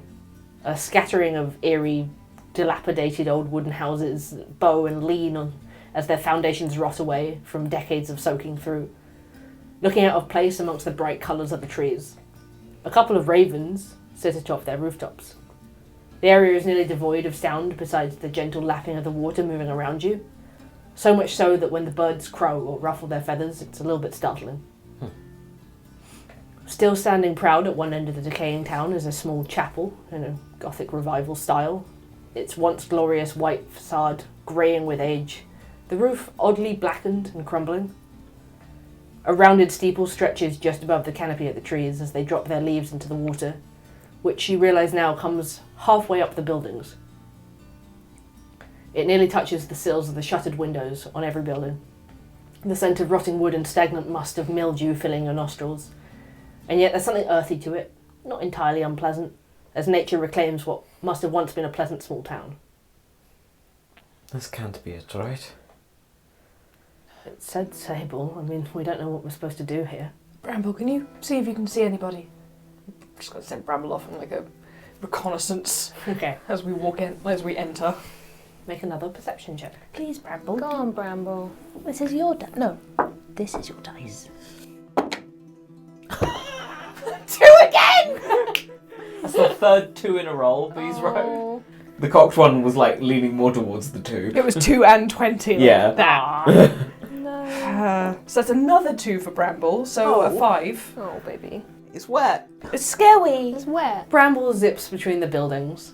Thick vines weave up the sides of them, seemingly just an extension of the weeds and reeds that float at the surface level of the water here.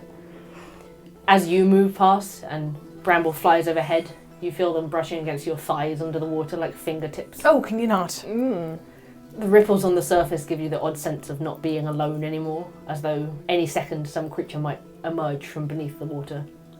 Fucking, I hate you. I hate you so much. I will be on alert. You always are. Yeah. Alert for Sariel. Bramble reports back as he flits around. Further ahead, the ground level raises above the water again, starts rising into a hill. There's a short iron fence that leans limply into the wet mud. Through the fence, Bramble can see several gravestones that are mottled with lichen and salt, eroded by decades of rain. And there's a sound from the inside of the chapel. Okay. Sounds a little bit like a wailing cry. So it feels like the hill gets a little bit higher up ahead, so it goes out the water, and then there's loads of stones in a field, and then a chapel, and it sounded like there was a lot of wailing inside. What? What kind of wailing? Loud. Human? I don't know. Listen, that doctor said that the town was further away than it looked on the map. Maybe this was the town, but it flooded and they moved further up the hill. I mean, it makes sense to get out of the water. It sounded like there was something up there. As Astra says that, you all hear it now. A deep and sorrowful sob echoing out of the chapel. That's it. Does it sound human? It does. Are there like windows that we could sort of wade up to have a peek in? The ground level ones, like the water sort of comes up to the sills, but you definitely could. Okay. I will, Into the chapel? Yeah. Okay. yeah, I will wade up and see if I can have a sneaky peek through a window. As you start approaching, it starts to rain, quite heavily. Drops of water splashing into the freezing lake that you're standing in. You peer inside, and as you approach closer, you can see the blackened appearance of the roof is inexplicably evidence of fire damage. Peering through the window, and indeed through the broken door arch, with 2 wooden doors hanging rotten off their hinges, you can see more fire damage inside. You can't help feeling a little shaken by this surreal dichotomy of a sanctuary filled with water. It looks a little peaceful, just the stillness of this water level up to the windows. And to see a bit of the sunlight streaming in, hitting the quiet water inside. The fire-blackened plaster has eroded away from the walls, exposing yellowing rot and damp. The whole place looks fragile.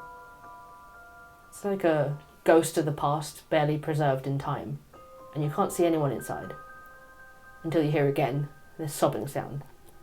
Sounds like it comes from somewhere upstairs. He just sort of, like, is obviously listening the way that his head's tilted. And kind of points to the roof to everyone, just quietly. Aside from this, the town's being completely abandoned that we've seen. Completely still. Do we go in? It might be someone that needs help. I don't know about that. It's strange. But I do want to look, maybe not for whatever that sound is, but just To know. Curiosity always gets the better of us. Well, we're already wet, so it's not going to harm us to go inside. Sure. Slop my way in through the window. Oh, the front doors are completely Oh, okay. open. You can just walk in. Slop my way in through the front doors. As you enter, you see a couple of broken pews that seem to be floating in the water. A couple of collapsed doorways to either side of the room, and a stone altar towards the back, sort of round, simple one that just sticks above the water surface. Is there anything to suggest which god this was a chapel to? You peer around inside, and you can see very faint symbols of the sun on the old walls, sort of fading away on the rotting plaster. It's a Palo temple. Okay. Interesting. For anything else, make an investigation check. Will do. Whoa! 22. 21. Mom says it's my turn on the 2. Good. You next. Yeah, soon enough. None of us are allowed 20s. We've all been passed off. Yeah. You took all the 20s. Okay. What? Cassian, you're looking in, and the darkened doorways, they're so pitch black it feels like all the light inside them has been swallowed. Mm-hmm. As you step a little further, something catches on your foot under the water, feeling like you're being grabbed. But it doesn't tighten. It just snags against your leg. I'll just sort of like, whatever it is, kind of catch it with my foot and reach down and You bring reach it up. down and feels like you're grabbing a handful of sticks. And as you pull it up, you're pulling up a skeletal hand and arm. No! With it comes half the skeletal remains of a body without a skull. Do we see this? Yeah. Are you okay? Just reaches over to Cassian with the hand with the skeleton and just lower it back into the water. Like, I feel like you should probably leave that there. It wanted to grab me. I mean, if you want to hold a hand, there's plenty here, but... Sariel and Astra looking around. Where one of you was still stood by the doors, you can notice a chain and lock on the outside of them. And they in fact look like they're broken because they've been smashed through from the inside. You see these symbols of the sun on the walls, and whoever wasn't staying by the doors making your way forwards. You take a look at this stone altar that's sticking out of the water. A simple column that reaches about waist height with a flat surface that contains 6 indents that look like they fit a total of 12 stone semicircles. 5 of the indents contain stone semicircles already. 3 with complete pictures that match up like puzzle pieces. 2 with half images, and 1 missing completely. Images of what? You're getting closer to take a look. There's like a whole puzzle over there. Very carefully. Sariel's just like... You pick through this water very carefully, and you feel the snag of other things against your ankles and your clothing, and you sort of tug your feet free. Nothing grabs you. There's nothing moving, but you get the feeling there might be more bodies down there under the water. Body juice. You make your way up to the altar. You discover that it has a simple hand crank on the side and an inscription in the centre that says, "When the moon sits over the sun, the way will open." I will relay that out loud to the others. Looking at the stone discs, the 3 complete pictures, made of 2 half circles placed together into one of these indents.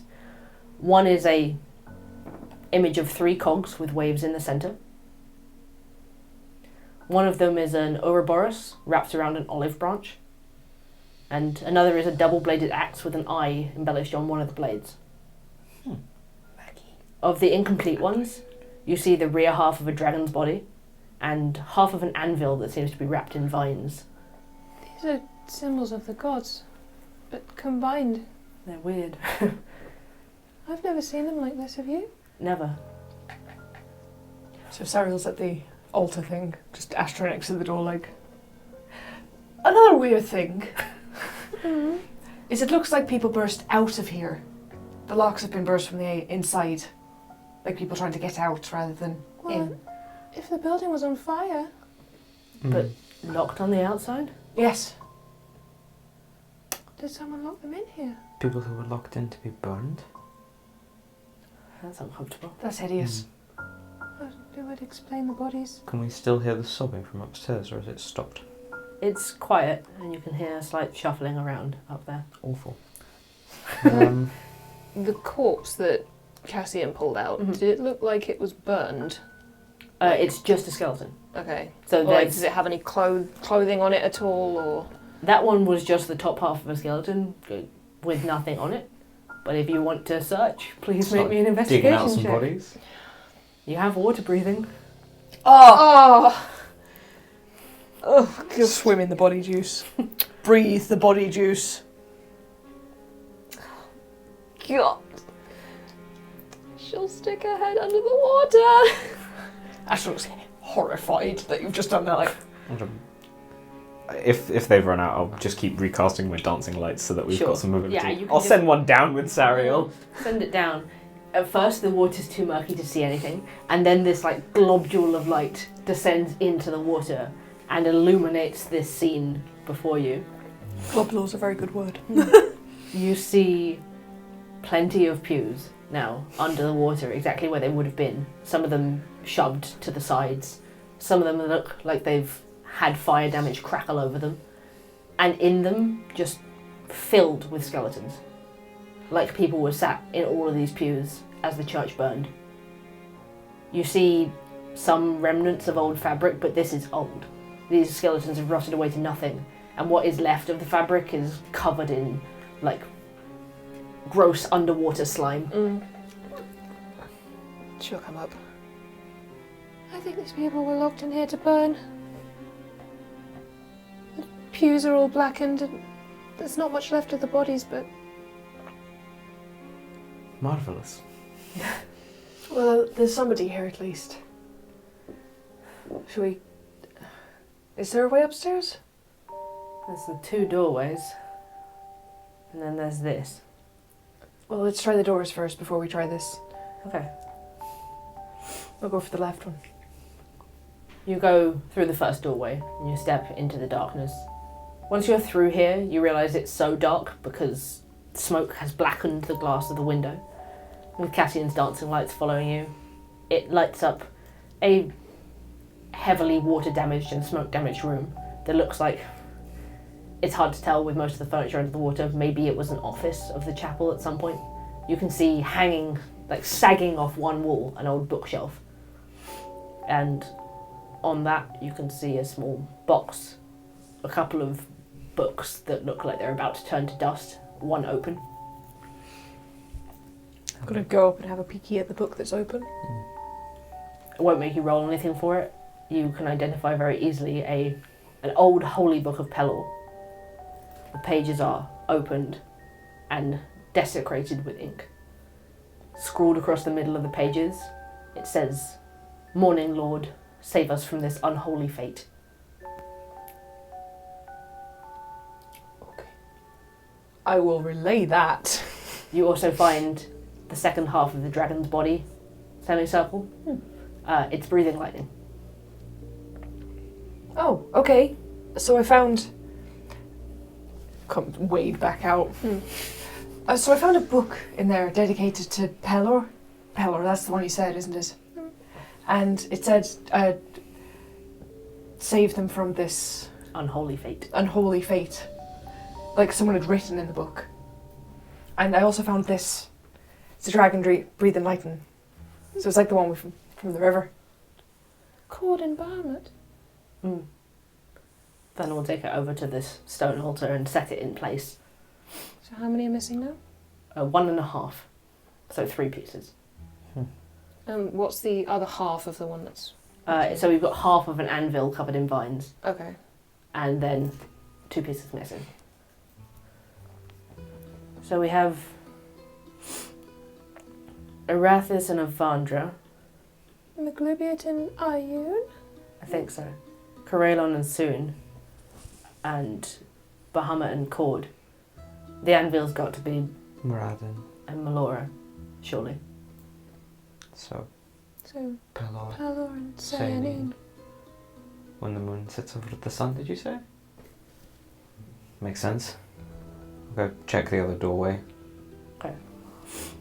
This room is flooded up to waist level with sort of no discernible furniture. If you would like to search, please let me know what you're doing. I guess we'll have a look around what is visible above the water, and if there's nothing in particular, have a little duck down and see if anything's fallen to the floor.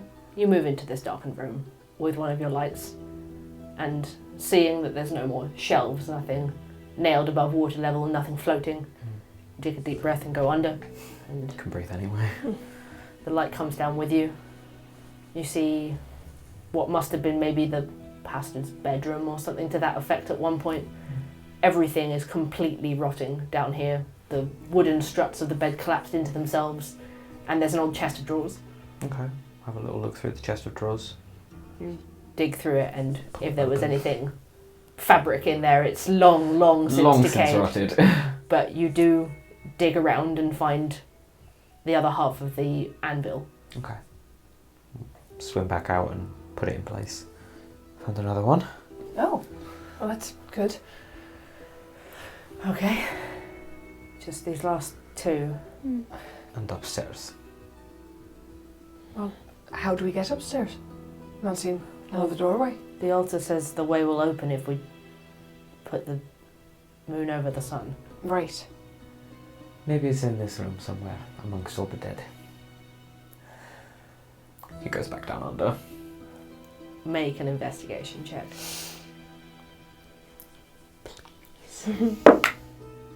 13. 13. Okay, I'll say it takes you a while under the water, with a couple of your dancing lights sort of sending them around as the others kind of stand there, not really wanting to have any part in this. Eventually you move round to the other side of the altar, up to the wall itself, and you see that perhaps has floated away from the wall at some point, another body sort of curled in on itself, and in one of the skeletal hands is both parts. Okay. Oh. Does... I know, like, all the fabric's gone and stuff, but is there anything different about this body in particular? Nothing. Okay. Just pry apart the bones. You just pick them off, they just crumble away from the rest of the skeleton, and you can come up with these two stone pieces. You okay? Yes.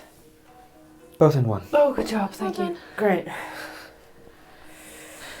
When the moon sits over the sun.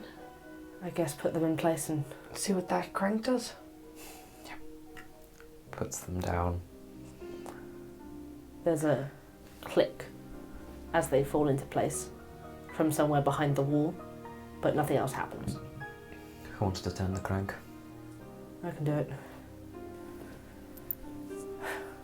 Vanden turns the crank, and you see that the top part of this stone altar just rotates, and inside of it, the discs just start to rotate. Oh. This is the sun and moon thing, right? So just watch where the discs go. The moon sits over the sun. Surely on a full moon. He's just going to keep cranking it, and he cranks it 15 times before the sun and the moon symbol are turned, so the moon is sat right over the crest of the sun, facing the back wall, and then there's a and it rattles very slightly, and you see the wall sort of moving back to expose a doorway. It makes it about 1.5 foot and just stops. An old mechanism, I would assume. We can probably push through. Okay, Let's give it a go.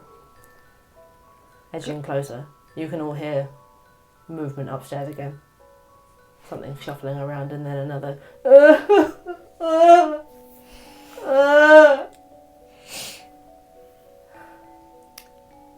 Does it sound like a person-sized thing when it's shuffling?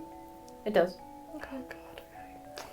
I'm gonna cast Honor of Agathis on myself. I just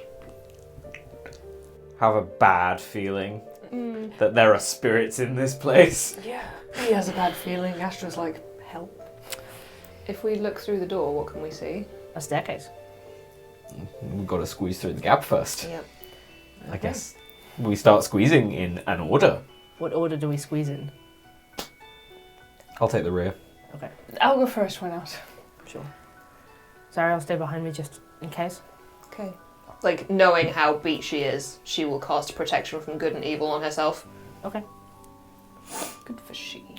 So, That takes a thing of holy water every time. yes. Okay. I did not see that before you mentioned it. It's okay. I can say that, like, having seen you use a spell that uses it, you have one more, but this is probably the last one that you have. Okay, I didn't realise that. I will not Yeah. do that then. Okay.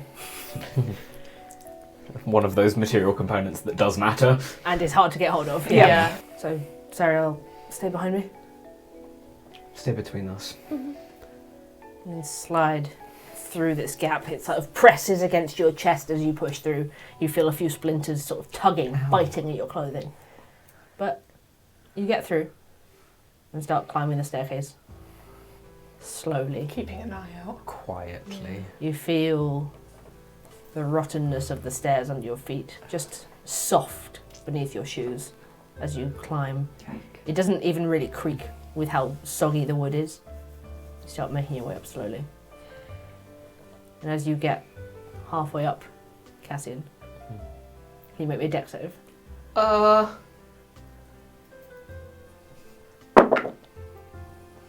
16. 16. Okay. You're okay. You push forward, grabbing onto the rotting hand railing as one of the floorboards just collapses out of the staircase underneath you. You see it drops down into darkness. Is everything alright? Splash in the water below as the wood It's hits just- where it lands. Just old wood. Be careful. Okay. I just will keep pressing then. You creep a little further forward and reaching the top. The walls up here are less rotten, but fully blackened by smoke. Parts of them burned away, other parts hanging feebly to their foundations. It's a simple corridor at the top with 4 doors, all of them ajar. The one down the far end, you hear... What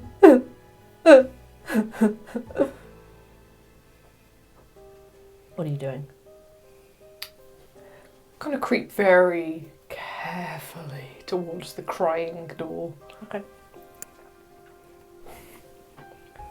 And like see if I can like look through, if there's like a lock or anything I can look It's through. slightly ajar. Make me Oh a my stealth check. God, okay. Screams. And anyone else if you're following. I'm gonna hang back closer to see if I can hear anything from any of the other rooms, just in case. I was a 19. 19. Cassian, roll perception.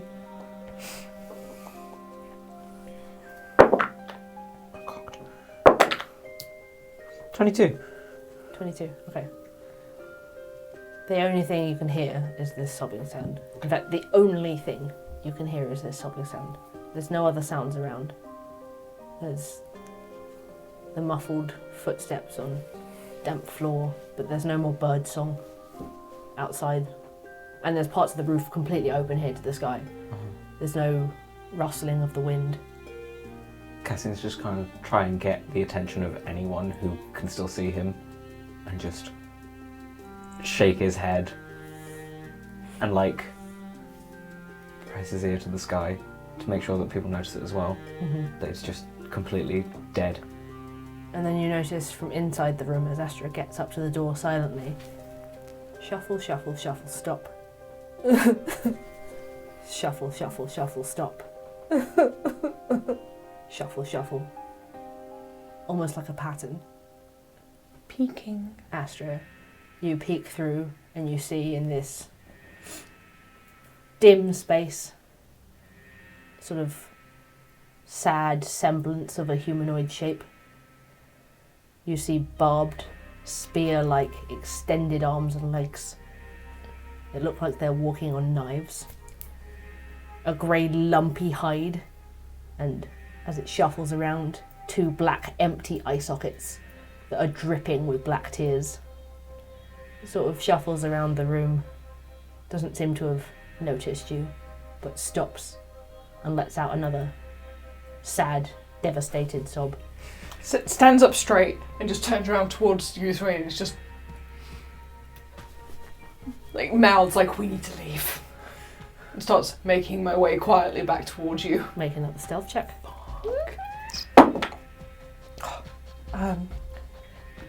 18. 18. Okay. You creep back across all the way to the other end of the room and rejoin the group in absolute silence. Shuffle, shuffle, shuffle. Tom Hardy voice, that's bait. You said there's 3 other open doors. Oh no.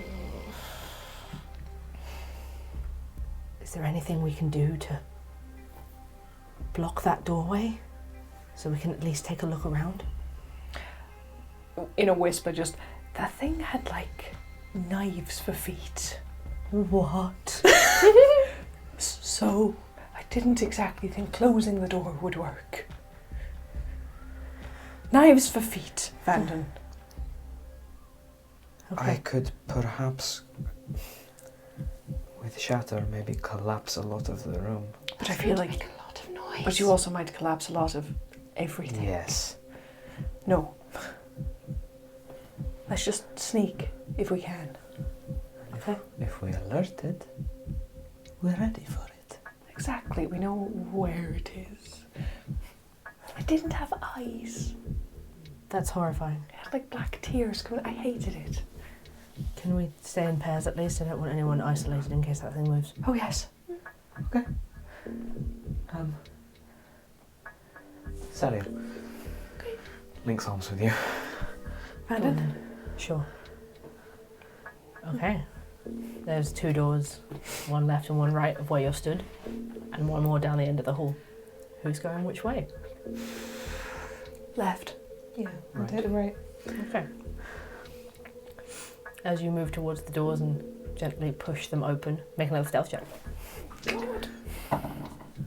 Oh, nice. That's a 20. Not natural. 21. 9. 9. Okay. I'm going to send Bramble to that door as well, by the way, Mm-hmm. to like peek through at the spoopy thing and keep an eye on it to like alert us if it does anything. Bramble alarm. Sariel steps forward, and as she does, a piece of plaster on the wall like shakes loose and drops. But Cassian, with your stealth check, you can just reach out and catch it before it hits the floor. Sorry. It's alright. Just gently place it down. Mm-hmm. And Keep push going the in. door open, surprisingly quietly. Astra, you do the same on the other side. In the left side, which we took, in the left side you see what must be somebody's private office, maybe. A smaller room with 2 collapsing chairs and a desk with several drawers. Ragged, burned remains of curtains hang in place over the window. Go towards, did you say desk? Mm-hmm. Go towards the desk and start like looking around, seeing if there's anything. Roll me a d20. Oh my god, okay. I Who?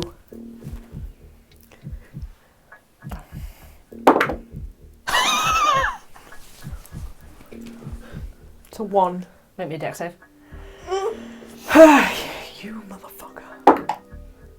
It's 15. 15. Okay. You manage to move off it, but a piece of the floor that you step on just falls away and drops into the room below. From the other room as well, you hear this, just this loud creak and then clatter and splash below. The sobbing stops, cuts halfway through a wail.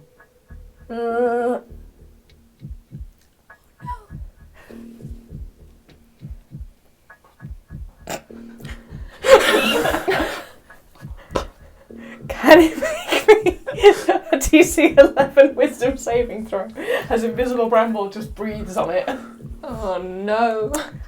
Let me find out if it can. Just gotta get a bit stats out. Wisdom saving throw. Mm-hmm. Okay. This is just like Bramble's weird equivalent of a fear fart. 15. Oh shit. Okay, it's fine. It just gets breathed on weirdly. Ooh. Oh. Okay. It doesn't notice. It begins shuffling towards the door. Slowly, lumbering, and Bramble will see these knife-like points hitting the floor, and then one of the arms elongate, stretch longer than the length that it reached out. Can I get to our door quietly Yeah. so that whenever this thing is like going to your door with its back to us, Mhm. I can just get ready to strike it? no! Make a stealth check.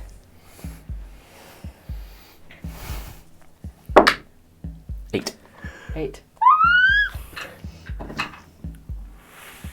Okay. You wait. At the same time, just as this is happening, you two are entering your room. Mhm. Yep. On your side, you see what looks like a small infirmary, a windowless space with a tired and rusted-looking metal bed. It smells exceptionally musty in here, and what remains of the sheets on the bed are stained with something dark near the pillow. There's several drawers and shelves in here still intact, which you're now stood in the middle of the space as Cassian creeps to the door and his foot catches on something on the floor and sort of sends it across the room, rattling. I'm gesturing to Vanden to like hide behind the desk with me. He will try and move around. Astra, also make a stealth check. I get really good stealth recently, 22. 22, okay. Vanden's foot catches on a piece of the broken floorboard, but you reach out and you can grab him. And move him around the desk with you, and you can both duck down behind it. So, where's the thing? What is it doing? All you hear is as something sharp hits wood, and then the heavy thud of the wood like collapsing, and then shuffle, shuffle, shuffle. And the shuffling slowly turns into like clicking points. Which direction does it seem like it's going in now? It's coming straight down the hall, and you are indoors opposite each other. Okay. I'm just gonna... Where I was going, like, towards the door to shank it from behind, I'm instead just gonna hang tight to the side of the door. You move close to the side of the door, and from where you are, you can kind of peer through a crack. You now see this grey, lumpy humanoid with these black tears streaming down out of hollow eye sockets. You feel both compelled to stare and not look at all, gazing at it completely maddening, as though looking at a horrible accident. The body is haunched forward, and it lumbers, leaning on its spear-like arms, and lets out another deep, desperate... I think I might know what this is.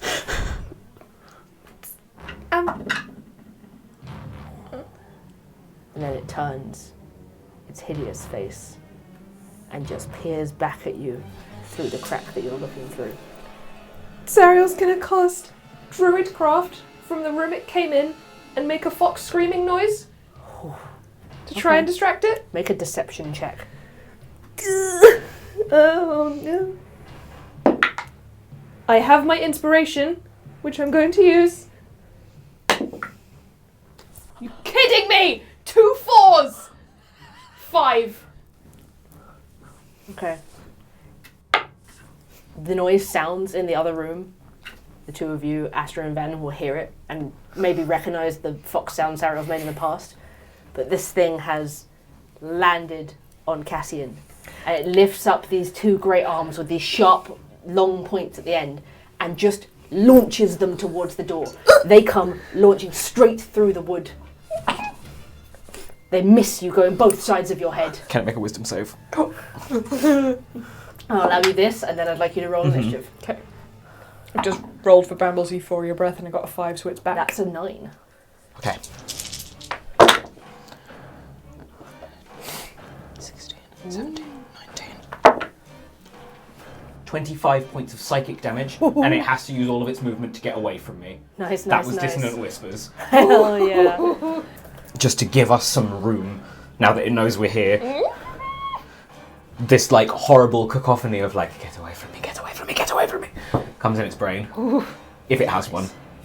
Okay. Just don't know. As it starts to retract these knife-like arms out of the wood of the door and start shuffling backwards, I would like everyone to roll initiative. Now you roll. It's a nat 20! Nice. Better. So nat 20, Cassian. 15. Sariel. 24. 24. Now I roll good. I'll put Astra at 25 just so he ends up first. And that's a 17 first. Okay, so it's already taken 25 points of psychic damage. Yes. And it is now shuffling backwards. Astra, you and Vanden are ducked behind the desk, maybe 10 feet from the door. Okay. You have to move around it, so probably 15 feet. Okay. Yeah, Astra's gonna just stand up again then and just, like, slide over the desk and start heading towards the door. So yeah, first as you move, roll me a d20. Oh, For the floor.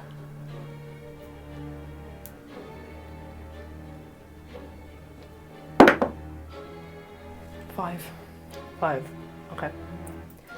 you just manage to hear it creaking and shuffle forward again. It doesn't quite drop away, but you can see that patch of floor you just stood on is like weakened and sagging. Avoid that bit, Vanden. And then just stick my head slightly out of the door and watch it retreating. And cast.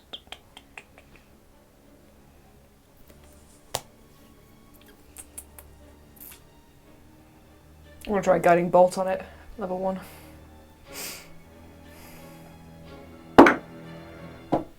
It's gonna miss. You have inspiration if you want to use Oh, it. I do have inspiration. I will use it. Please do better than my inspiration did. That's a crit. Nice! Inspired.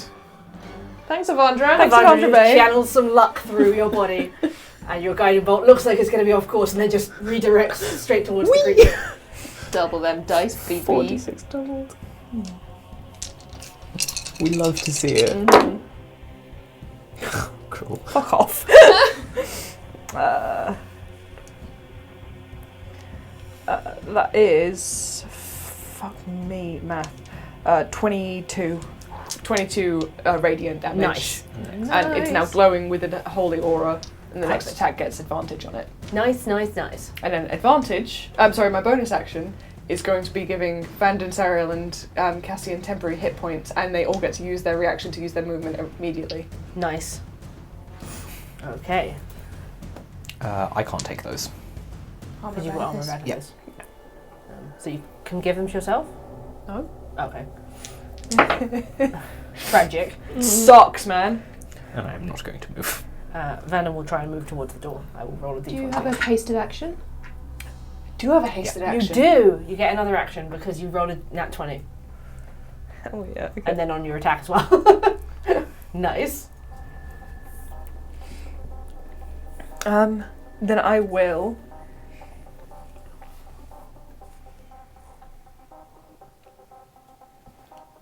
Try another guiding bolt at advantage because I've just used guiding bolt on it. Nice. Sick. Do it. 2 of them. That's 17. 17 just hits. Ooh, sick. Just. Beefy.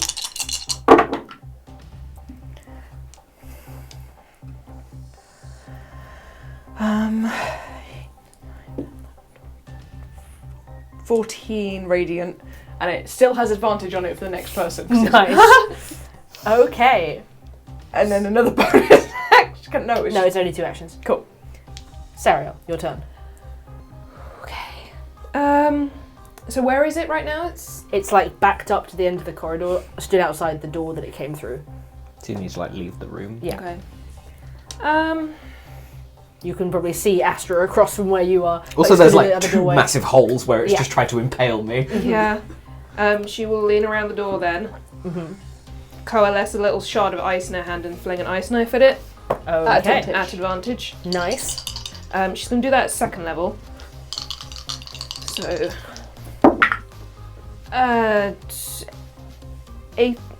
18 to hit, first of all. Yep, that hits. So it will take... It's 1d10 piercing. 7 piercing damage. Nice. And then can it make a Dex 14 saving throw, please? Okay, that's a 9. Cool. So it will take 3d6s of cold damage. Nice. 10 points of cold damage. Nice. Okay, this ice knife just strikes true as the radiant energy like emanates off this horrifying creature. You're both now looking at it and you just feel sickened. This thing is wrong. Are you doing anything else? She will duck back behind the door, but like try and keep it in sight, like through the holes in the door. Okay. Vanden moves up behind Astra and peers around the door. Oh. Okay. And at range, he's just going to fling a firebolt in that direction. Can't do any more damage to the already fire damaged building, right? And it's damp now anyway. Oh, doesn't quite hit. It flies past the thing, probably as it ducks in pain from the ice knife. Okay.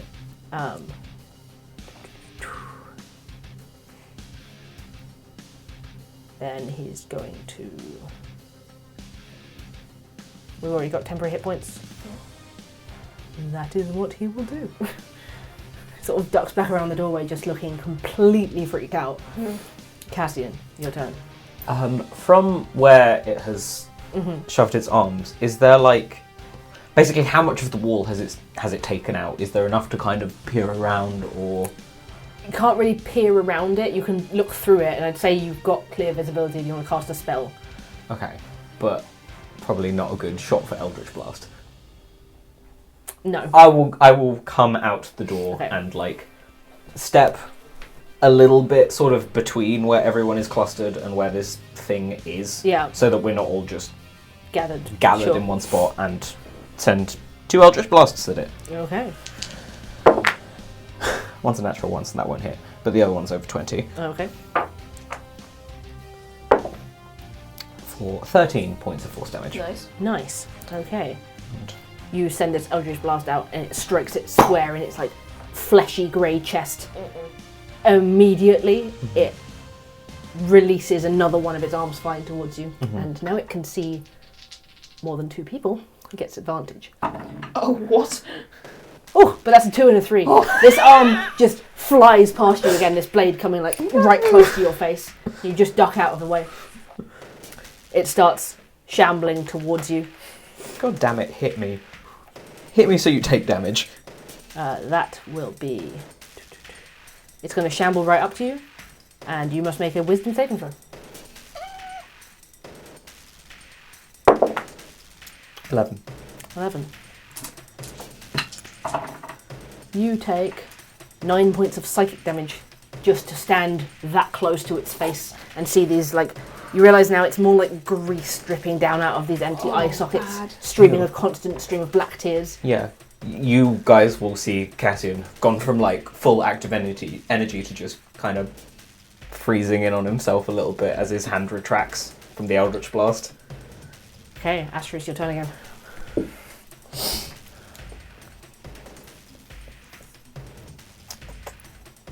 Can you make a Wiz 15 save for me, please?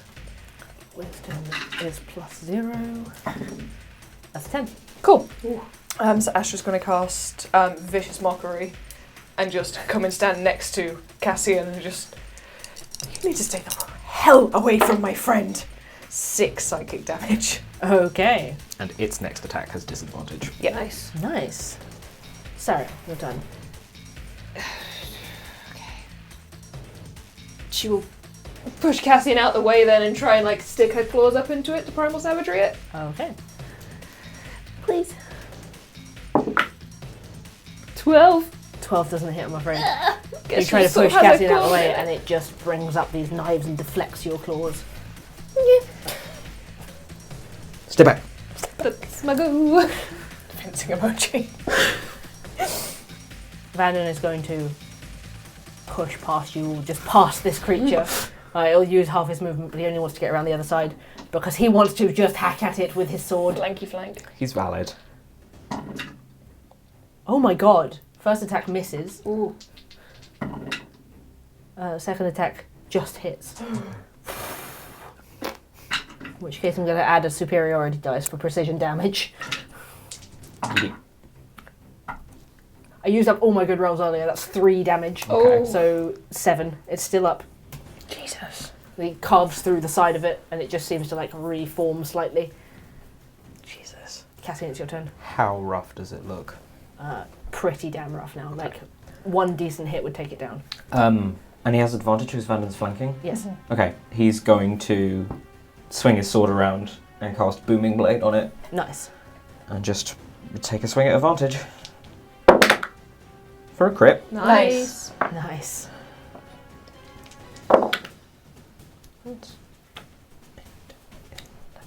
11 slashing damage and 10 thunder damage. You have the floor. Just mildly terrified. Straight through its head. Straight through its horrible crying head. Nice. You just carve the blade through its head, through this like mushy flesh that makes up its body, and it half of its head just slides off. You can see Vanden standing on the other side looking vaguely horrified. It drops to the floor and immediately starts melting out of existence. Is it returning to another plane or is it? Yes. It's not from here.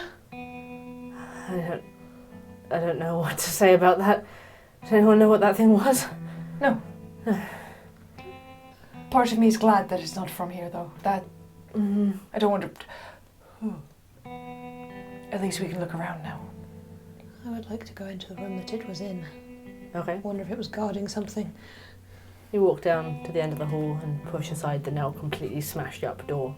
You see a recreation room, you're guessing, for the chapel. A simple space with smoke and fire damaged furniture, several built-in bookshelves containing crumbling remnants of books. A large part of the ceiling in here is collapsed, leaving debris everywhere. As you step inside, roll me a d20. 3. Make me a dex save. Dirty 20. Nice! Nice. Okay, hang on. The floor once again falls away, like a 5-foot square of it, but you just managed to step off it. You're balancing on the edge of it where rotten floorboards hang down above the water. You okay? Yeah. Okay. Gently. Yeah, I'll go around the walls. Try and hug the wall to have an Sort of investigate. hold on to the rotting furniture as you Yeah. move around. Anyone who's looking around these spaces, make me an investigation check. I'll go back into the infirmary. Okay. I'll go back to the desk. 14. Vanden will assist you. 17. 8. 14, 17, 8. So, in the office, Astra, you find a ledger that looks very, very old, but was sealed in one of the drawers. You note that the door has a little lock, but the desk is so rotten that you're just able to pull it open. Flicking through it slowly, it seems to chronicle the population of the town each week. Week! Hello? The town looks like it had about 800 people living in it. Besides each notation is another column noted surrendered, with numbers varying between 1 and 5 people. You note that the population goes down by about the same amount of people the following week, give or take. The ledger is dated about 200 years ago. Surrendered? I'll just pick that up and take it out to meet the others in a minute. You also find at the back of that drawer a piece of fur wrapped in cloth, old and deteriorating. Sort of pick it out, not sure what it is. And tucked into the fur is a sharpened stick, like about this long, about an inch thick, and several large fangs. Just single teeth.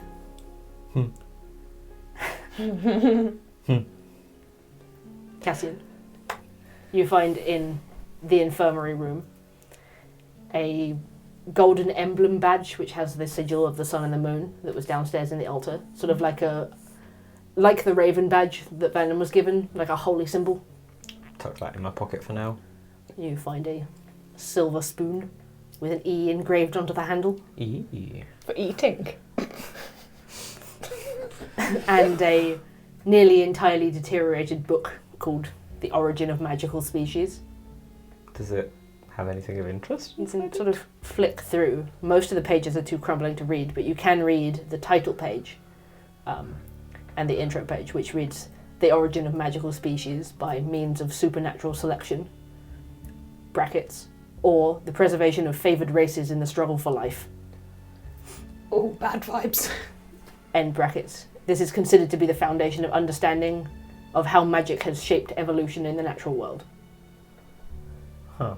Is it too crumbly to be worth taking? Or? Yeah, you reckon if you tried to put it in a bag, it would It probably would just...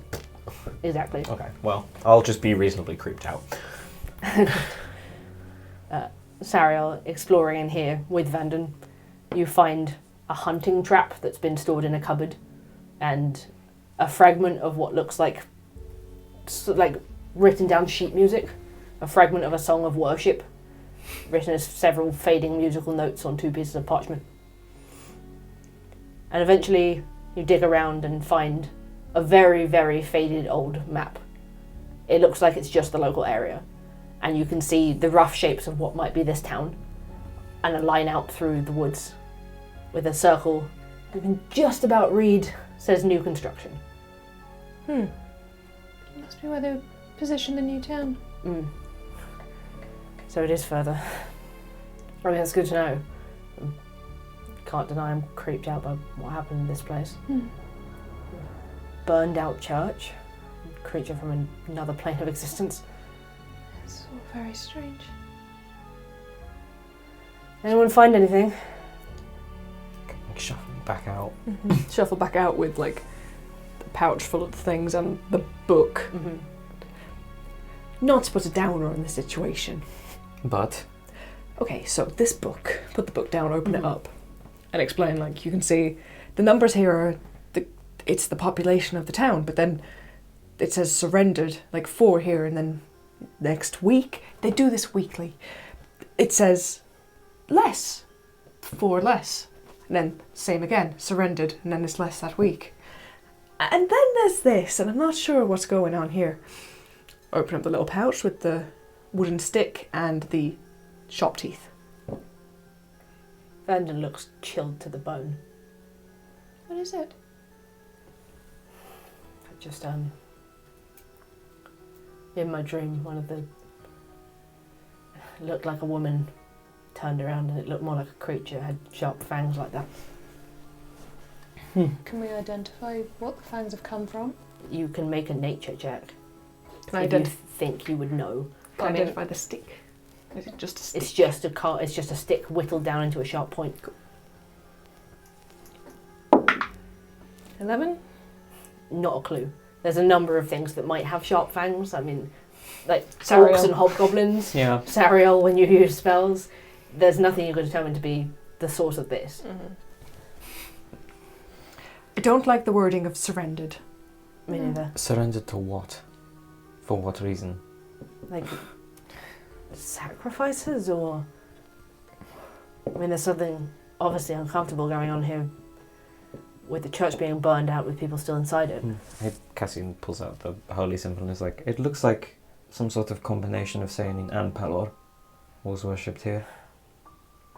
Is that a common thing in Caldera for people to just sort of mash gods together and worship both of them? You will have never heard of this before. That doesn't feel right. No, it's strange. I mean, people worship multiple gods, but Not as one. it seems sort of sacrilege to try and combine them like this. And all of them. That thing downstairs, that altar, suggested all sorts of worship like that. I'm sure there are combinations of them that wouldn't take too kindly to being compared. No.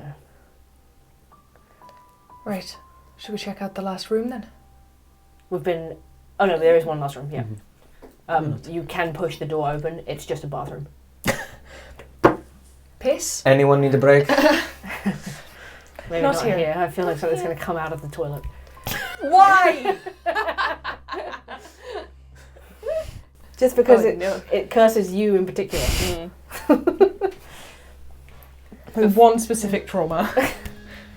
Before they go downstairs, Sarah would like to go to the hunting trap, use her acid claws, and just drip acid on it to try and start dissolving it so it can't work anymore. Okay. Just like, I know it's old and no one's here anymore, but I hate these things. That's fair enough. Well, be careful on your way back down the stairs. Some of them have collapsed. Great. Do we want to go one at a time, maybe, so we're not all of us on the staircase? Sure. So you can very slowly pick your way back through this rotting upstairs and back down the staircase, stepping over the hole, supporting your weight on the railing and the wall so that you don't fall through entirely, and make it back down to the flooded lower floor of the chapel. Oh, I didn't miss this. Mm-mm. Right, so what do we do now? Where we go? Oh, we found a map. Oh, Well, it's not really much of a map, but So suggest where the new site might be. up the hill. It does make sense. great. Should we get out this water then? And hopefully dry off on the other side. Please. As you make your way out of the chapel, you step back out into this flooded lake, looking at all these rotting houses, and can make your way towards the drying hill with the graveyard at the top, with the iron fences.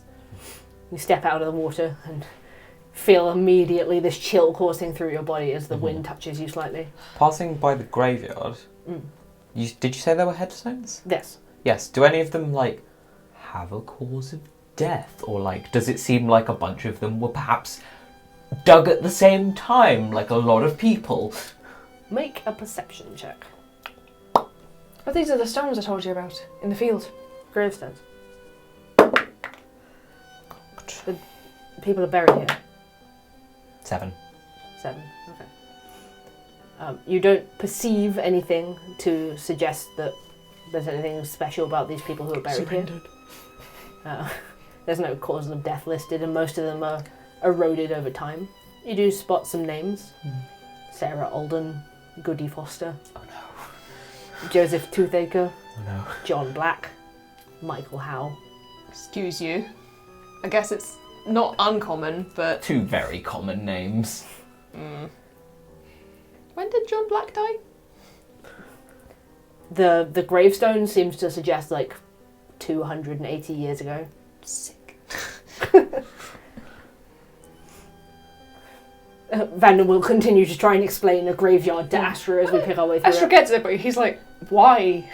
So you have a place to remember people, so you can visit the place where you buried them, and Well, what's the point? I don't...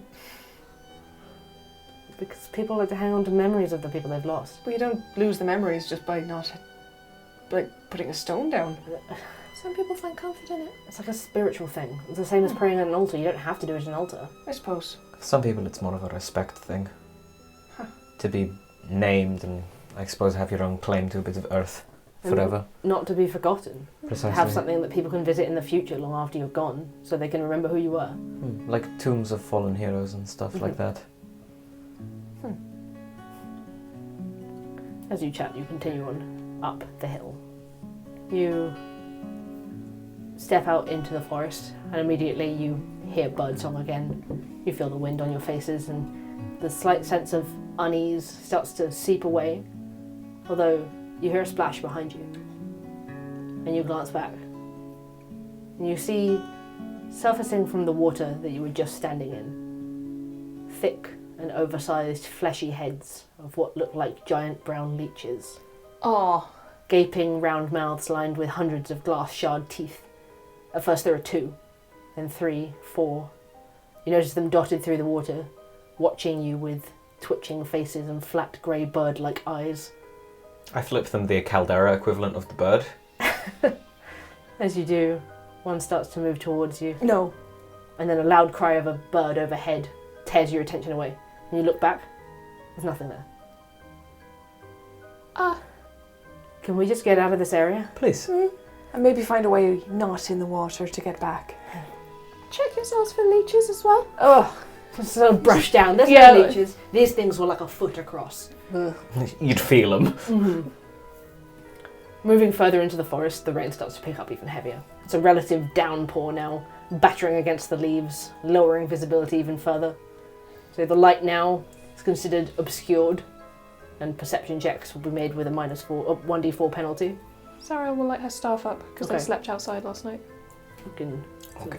Get my dancing lights back up throw a radius of dim light around you, so... It's 15 foot for the staff, And the dancing lights? Oh, they're like just a little radius each. but they can go anywhere. But they can go anywhere for 120 feet. Each light sheds light in a 10-foot radius. Oh, nice. So there's like... So you can sort of float them around the radius of the staff and get another Yeah. 10 foot. Yeah. And you move through the forest this way, just heading uphill, seeing as the map seems to suggest that way. You keep walking and walking, hoping that you're following towards what might have distantly been buildings over the trees that you saw from Sable Wharf. Around you, the forest is mainly large firs, towering hundreds of feet above the party as we walk through them, silhouetted in the low light like creeping giants waiting to snatch us from the ground. As you make your way through, make me a perception check. 19. 13. 17. So, Cassian and Sariel, you just get this sensation like something's watching you from the trees constantly as you move through them. As you look around, you can't catch sight of what it is, But you do occasionally see the odd movement in your peripheral, or dark shapes sloping away behind a tree. Let's just send some of the lights higher. You have this kind of glowing aura of light around you now. Nothing approaches, but as you continue, you start to see the light catch on something. It looks like it flashes back at you. Stilling, you realise it's catching in a mirror, strung up on one of the trees. That's bizarre. It's just like a large iron nail hammered into the tree and the mirror hanging off it. There's a mirror up there. Why? So the squirrels can check if they look alright. There's more. And it kind of peers forward into the forest. And then looking, you can all see at all sorts of levels the faint shapes of small mirrors hung off plenty of the trees. As we walk past them, if there's one sort of more on our level, can we see if there's anything odd about it? Like it's got a weird reflection in it, or like... It's absolutely normal. It's just a normal mirror. No arcane sensation. It's just a regular reflective surface. Maybe something for when the sun would be up. Just bouncing light around. Maybe. We'll put one of your little lights in front of one of them, see if it bounces anywhere. It's not enough light, Astra. So kind of uncomfortable. Just in the oddity of it. Hello? As you move forward, looking around at the mirrors, the four of you step onto a piece of ground that suddenly feels like it's dropping. Can everybody make me a dex save? Oh my god. 10. 12. 8. Plus 5 to dex. And you roll the 5. Everybody fails their dex save. Bye. As this huge, like 10-foot square of the floor just drops away into a pit. All of the leaf litter folding down into it. You're all going to take 10 points of piercing damage as you hit wooden spikes at the bottom that like scrape through your skin and tear at your clothing.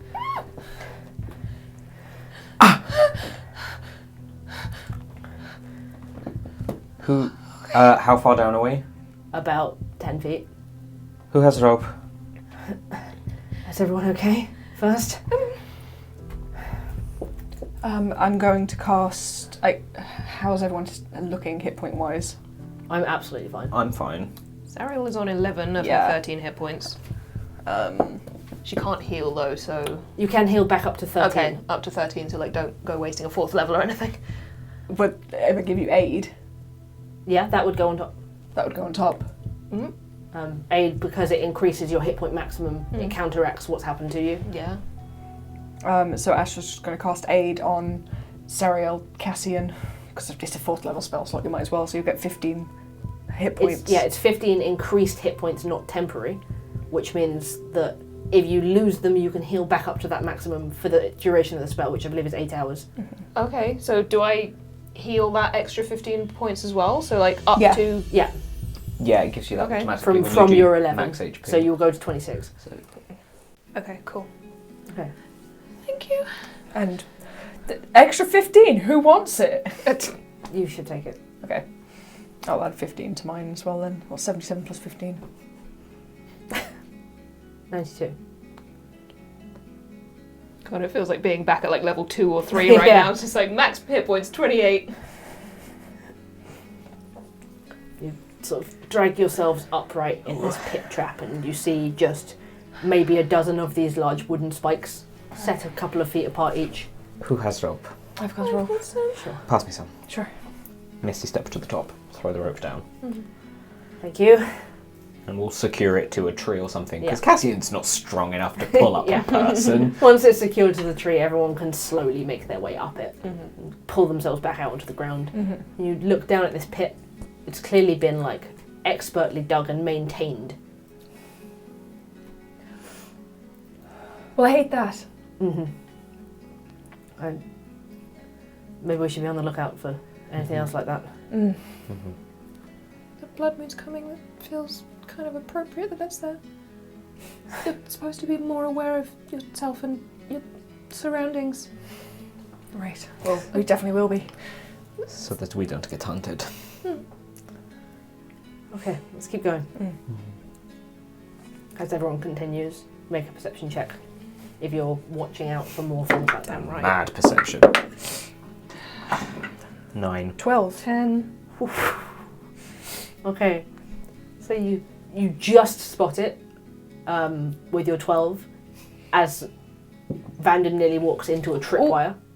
You see it strung out between two trees. Hold on. You have to pull him back. I don't know what that is, so let's just step over it Mm-hmm. and follow the wire, see if I can find where it led. You look up and around and you see like what looks like a section of a tree trunk strung up in the trees with spikes sticking out of it. God! Oh, Bloodborne. Oh! It doesn't seem too friendly, this area. Do you get the feeling that people don't want to be found? Yes. The doctor did think it was very strange that we were heading this way. I've given the feeling he was right. Starting to see why. But we've got to do it. Great. You continue onwards, up the hill. Trying to be alert. But the Sariel. As you move through, you see a stag up ahead, just running through the trees. It stops and sort of spots the party, and then just keeps moving gently. Please be careful. Sort of strays a little slow for a moment, and then just darts off into the trees. As it does, you see beyond where it was stood what looks like a humanoid shape unmoving against one of the trees. Send Bramble to have a looky-loo. Send a dancing light with Bramble. Bramble and this dancing light move forwards, sort of zipping around through the trees. And what Bramble sees, I suppose with Astra seeing through his eyes, is a pale body pinned to the tree by a long wooden spear. Oh. It's unmoving. What'd you see? Somebody pinned to a tree with a spear. What? Dead? Completely? Looks like it. Seems so. I'd say I'd say so. Maybe they set off another trap. Perhaps. Okay, I just want to see what's identifiable about them. Sure. Tiptoe forward and just see if the clothing is reminiscent of any area or like era. or era, and like how old the body is. Okay. You approach and you see this pale body. It's tall and thin and like sort of stringy, ragged white hair. The skin is nearly colourless, and this wooden spear is long and elegant, stuck in the tree straight through its chest. The clothing it's wearing looks like a simple black sort of modest shift dress that looks like you can't tell if it's worn with age from just sitting here pinned to a tree, or whether it was like that before this person was struck by the spear. So dresses as a woman. Yes. But like so how like fresh does the body look? It looks like it's just happened. Oh. Like fresh blood in the wound and... There's no blood around the wound. Like the spear is stuck in, and it looks like it's stuck in so deeply that maybe it plugged the hole that it's gone through. Can I just like medicine check the corpse then itself? Yeah. Make a medicine check. Just to see like if there's anything unusual about this person. So sus right now. 19. 19. The skin is ice cold, and the limbs are loose. There's no rigor mortis set in. So you sort of lift the head a little. You see the mouth hangs open with white fangs inside it. 2 long, thin ones on the canine teeth. Lifting the head still just sort of present. Ugh. Is that like what you saw in your dream? Exactly, with the pale skin and the white hair as well. Does this person look old? Like you said, it's got white Maybe hair. 18. Look at that head. Are they like eyes closed and such? Yeah. With the spear, like the direction of the spear, looking back the way it would have come, like, is there another trap that we can see that it would have been? So you can search. There's nothing. It doesn't look like this has happened with a trap. Someone did this. The poor girl. No, in my dream, I don't think it was a girl. I think it's some kind of creature. It attacks someone. This Tore one. their throat out with its teeth. Oh. Wonderful. What about this spear then? It looks like it. Like, is there any aura coming off the spear or? It's just a piece of wood. Oof. Well, at least you know they can die. Mm. Right, onwards and upwards. Mm-hmm. Sure. You right? Yeah, just Should we do something about the body or? I don't know. Should we? If it's a monster, leave it as a warning to its brethren. Sure. I'm sure whoever did it left it there on purpose. Maybe.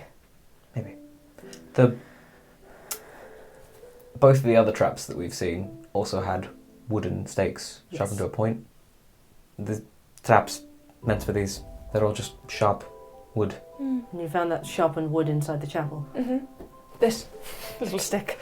That's good to know that perhaps conventional weapons might not work. If we come across any of these. Right. Well, Let's keep going, shall we? You continue on. You're careful now, watching for tripwire, putting your feet forward and tapping the floor in places where it looks like it might be weak. You manage to avoid a bear trap that you find, another tripwire, another pit. Acid on the bear trap. You pick your way through and the walk continues, slow and tiring. But slowly the atmosphere is less so. Gradually the rain starts to clear up. Your damp clothes and hair cling to your skin now. And climbing higher, you're above the low-hanging fog. Visibility gets clearer. More birds can be heard fluttering from tree to tree here, autumnal leaf litter crunches beneath your feet. And finally, the pleasant smell of wood smoke permeates the air from somewhere ahead of you. One of you yawns, and soon all of you are yawning. Having woken up so early and hiked all day, got into multiple fights in the bad weather, you press forward now with the idea that you might soon reach a town at least, with warm hearths and hot food, as the dim light grows a little darker towards the end of the day. Eventually, you come upon signs of civilization, but the sight is not quite as welcoming as you'd hoped. A towering 30-foot palisade wall of wood, made of imposing pointed black tree trunks, stands before you. It's adorned with dozens of spikes jutting out at all angles like exaggerated jagged thorns. Beyond the wall, you can see the tops of a few guard platforms through the trees. At the top of a tall iron gate, a small crowd is gathering, sort of like a poorly made portcullis of their own. This is still quite away from you, but even at this distance, you can see that all of the people gathering must be human or elven, dressed simply and entirely in black from head to toe. You can see amongst their persons pitchforks, bows, pikes, a few torches. More stand on the other side of the iron gate at ground level, with weapons shoved through the gaps, and all of them are aiming towards a single figure standing outside the gate. A young woman in a ragged black dress, skin ethereally and deathly pale, her short hair equally so. There's obvious dirt stains on her clothing and her skin. And the way she carries herself is odd, like she's not used to her limbs. As you approach, Vanden sort of slows everyone and is like, should we hide or do we approach? Is this the person you saw? I don't know anymore. With what we saw back there. Let's watch for now. Keep in the straight line. Everyone can sort of duck behind these wide fir trees. Can we hear anything that's going on? Are we close enough to, or? As you do get close enough, you can just about overhear what's being shouted at her from the top of the wall. She cries out, Please, Father, don't listen to them. Just let me inside. I'm scared, and I want to come home. And then a man from the top of the wall. Sarah, I want you to come home. I do, but... Another man shouting forward. Don't fall for it, William. If she takes one step closer. Two of the villagers at the top of the wall are clearly trying to pull another man back. The young girl holds her arms around herself. You have to let me in. There's nothing... They're wrong. Nothing happened yet. I'm in so much danger out here. They'll come for me, please, Father, please. The father starts to struggle against the men who hold him. Oh, Sarah, just let her in. Just let her in. They'll kill her out there, please. That's Sarah. That's my little girl. The young woman steps closer, her face desperate. You can see that, even at this distance, you can see that she's crying.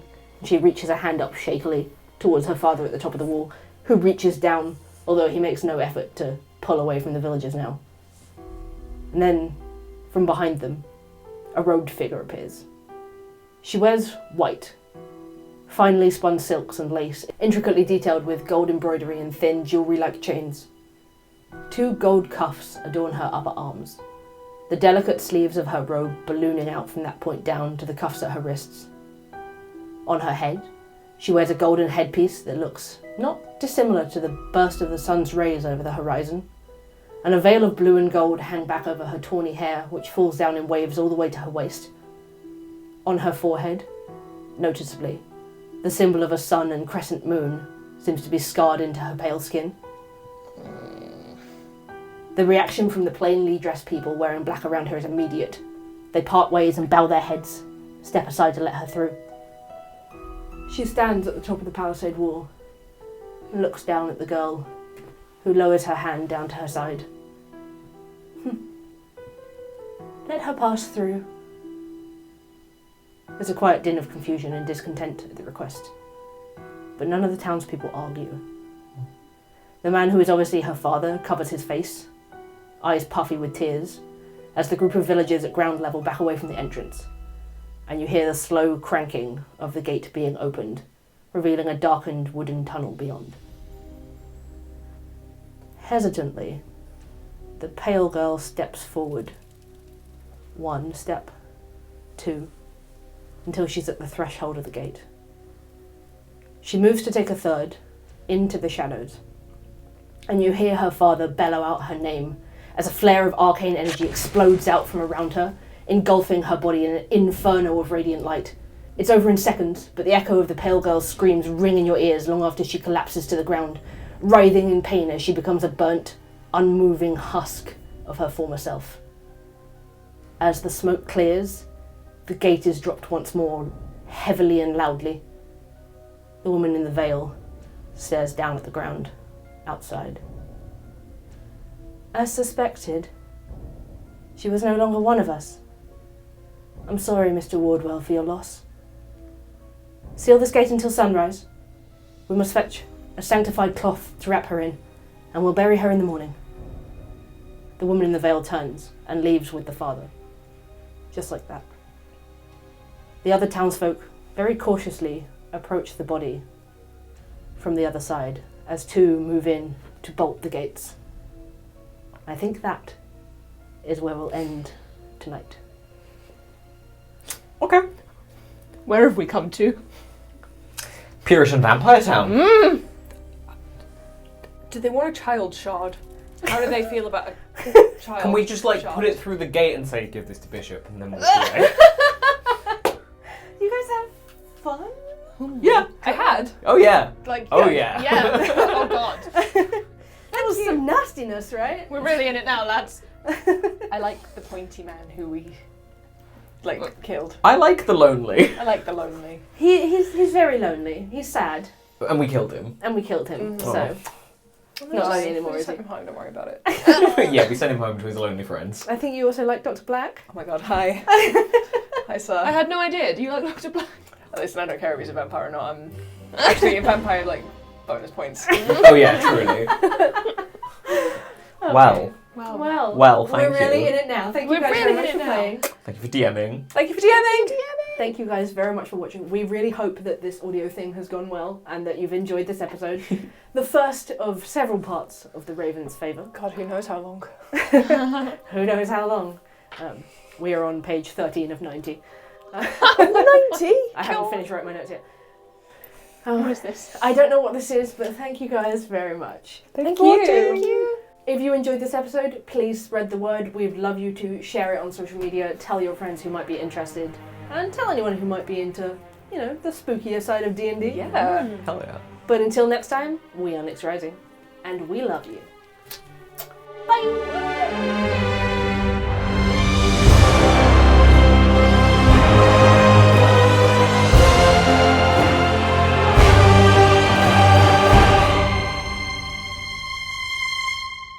Jesus. Jesus!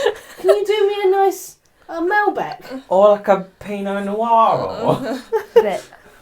How about a Rioja? Oh, I'll have a Rioja. Hello everyone, it's Vanden. Thank you for joining us as we head into the unknown on a new adventure.